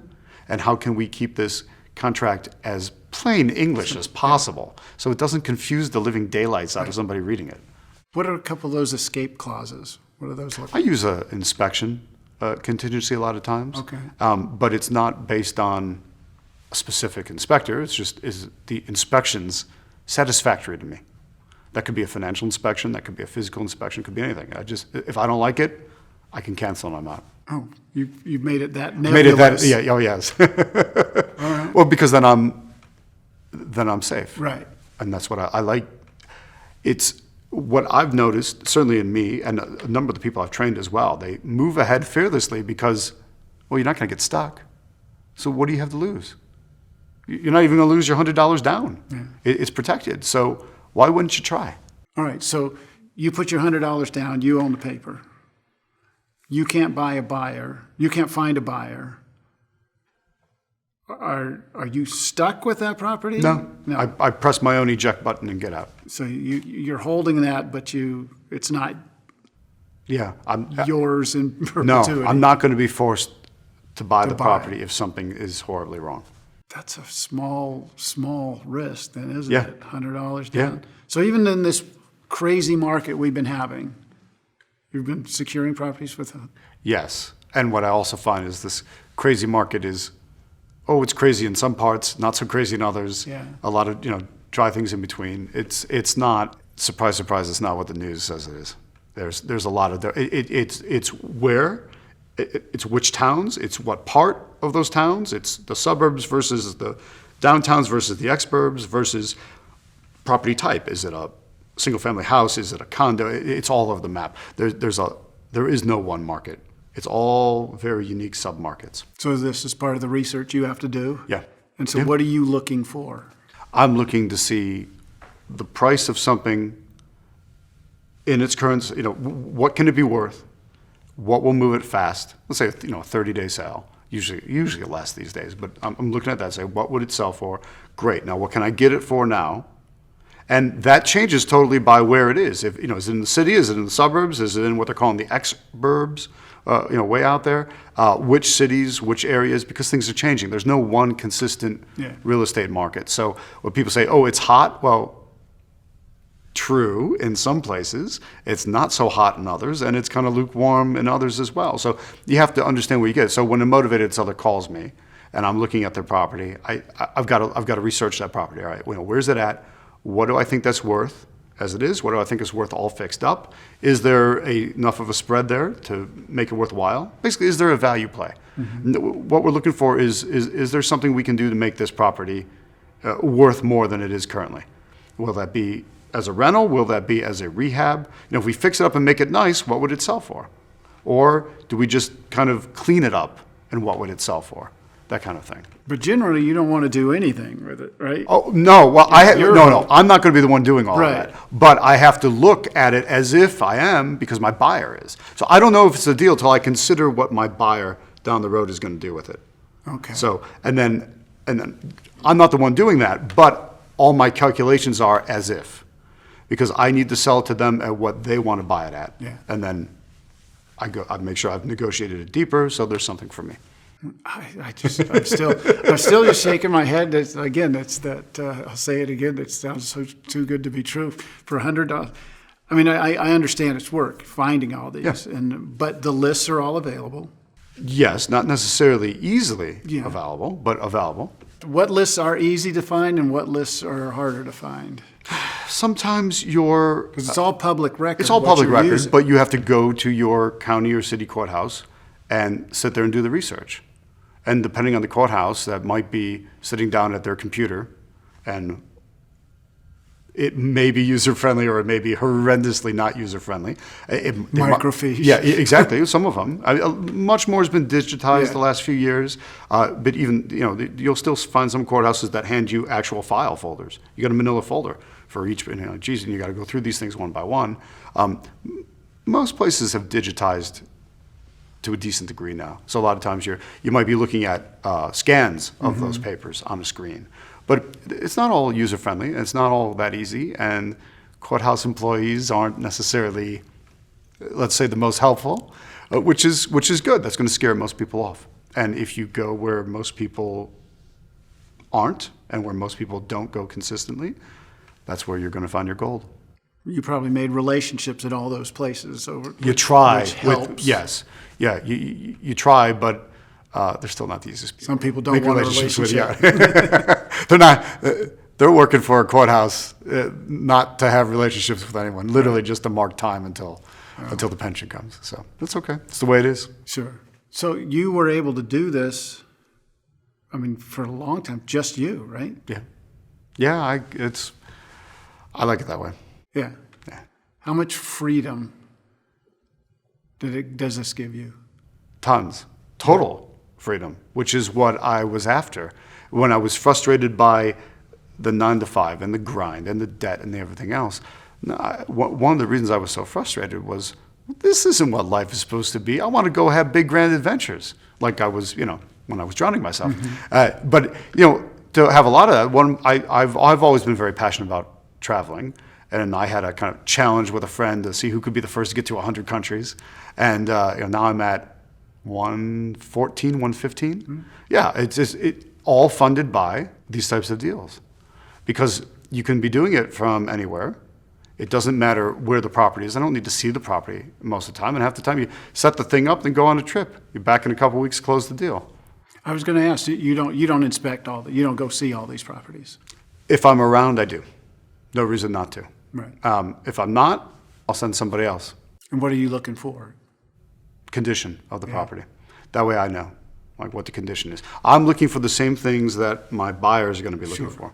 Can I turn this thing around at a Yeah. profit? Yeah, that's it. I look and go, all right, can they turn it around at a profit? Right. And at what price do I need to sell it to them at? Okay, now I have the target. How much better than that price can I negotiate with the motivated seller? That's my spread in between. Okay, so that's a big part of this Yeah. is figuring out your numbers. Yeah, I don't have a set, agents make 6% or 5% depending where you are. I don't have a set percentage. I make a wholesale fee based on how good of a job I do negotiating. I know what my buyer wants to buy at, so how much better than that can I negotiate it for? That's how I get my fee. Yeah, there is no wholesale fee. It's just whatever. It's whatever. There's no set wholesale fee formula. It's how much better than what the buyer is going to buy it for can I get it at? And so for me, that's fluctuated from a low of $3,500 to a high of $65,188. Nuts. I mean, you think about that. That's a wholesale fee. It's without doing anything to the property. But I'm selling it to the buyer where they know they're going to make money. So they'll happily buy it from you. And if that's, $5,000, $10,000, $20,000, it doesn't matter because they're making what they want to make. As if they were marketing for it directly themselves, which, why don't they do that themselves? Well, they're obviously heavily involved in real estate, but The key is what you just said. They're heavily involved in real estate. They're so heavily involved that they get wrapped up swinging hammers, managing crews, dealing with all the stuff that comes up on a rehab, or they're managing the tenants and the toilets and all the headaches so they're not focused on their marketing. They're not focused on the consistency needed to get their marketing machine moving and keep it moving. So it's perfect when they come to somebody like me. now you're coaching and teaching. You've written books, you do podcasts, you do classes. Yeah. So giving, I love that you give back. Really, everybody I've talked to, successful people, give back, and that's a cool thing. The wholesaling is your passion. Yeah, I'm very passionate about it. I suppose the element of the wholesaling that I enjoy the most is the element of all real estate, and that's the negotiation. I love negotiating deals. Mm-hmm. It's very fun to go in there and say, all right, this is what they're opening at. This is what I need to get it for. I'm going to open down here, and I'm going to try to get them, to come down in price. And I find that exciting. You like teaching? I love it. Yeah, that's been one of the coolest things you that light I up. was. Yeah, I wasn't expecting it at the beginning, and then realizing when I had people coming to me saying, "Can you help me?" Help you what? Do what you do. I hadn't really thought about it, but I mean, it makes you a better investor having to explain what you do. Sure. Because you tend to break things down, and I've always been big on systems anyway, but you really, if you're going to show your system to somebody else, you got to make sure all the I's are dotted and T's are crossed.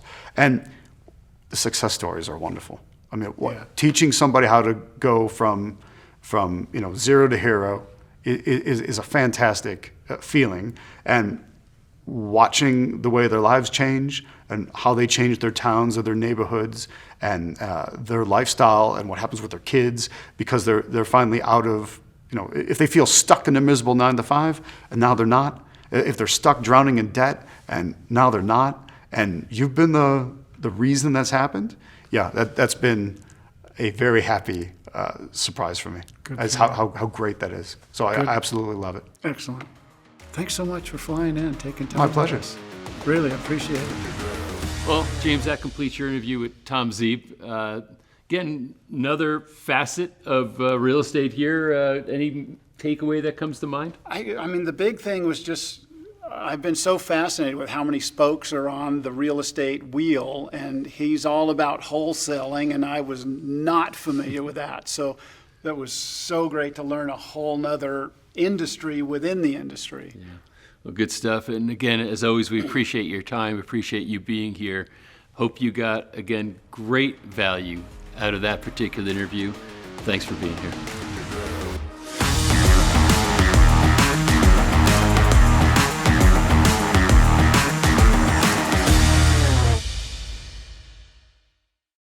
That completes episode 4 of our 9-part docuseries, Hacking Real Estate. So great to be here with you.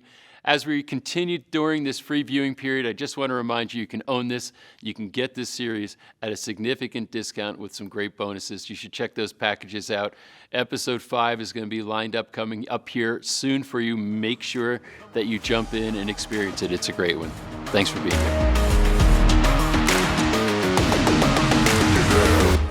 This is probably the single best time to be a real estate investor that I've ever seen, in my 20 years. It's what and the reality of it is that today, a 25-year-old kid with some technology savvy can come in and dominate a market very, very quickly because the amount of technology and data that is readily available, sitting at people's fingertips. They can zero in on exactly who the best buyers, exactly who the best sellers are in any market. What we're talking about is the law of sowing and reaping. As you sow, so shall you reap. And yet, what are most people doing? Sowing lousy thought seeds. Right? Your head trash is the voice in your head that says, well, I can't do it because. And everybody fills that in. Well, I can't do it because I don't have the time, because I don't have the money, because I'm not smart enough, because I'm not good enough, or whatever. The naturals don't have that. They're like, of course I can do it. When you tell yourself, I can't do it because, you're going to make yourself right.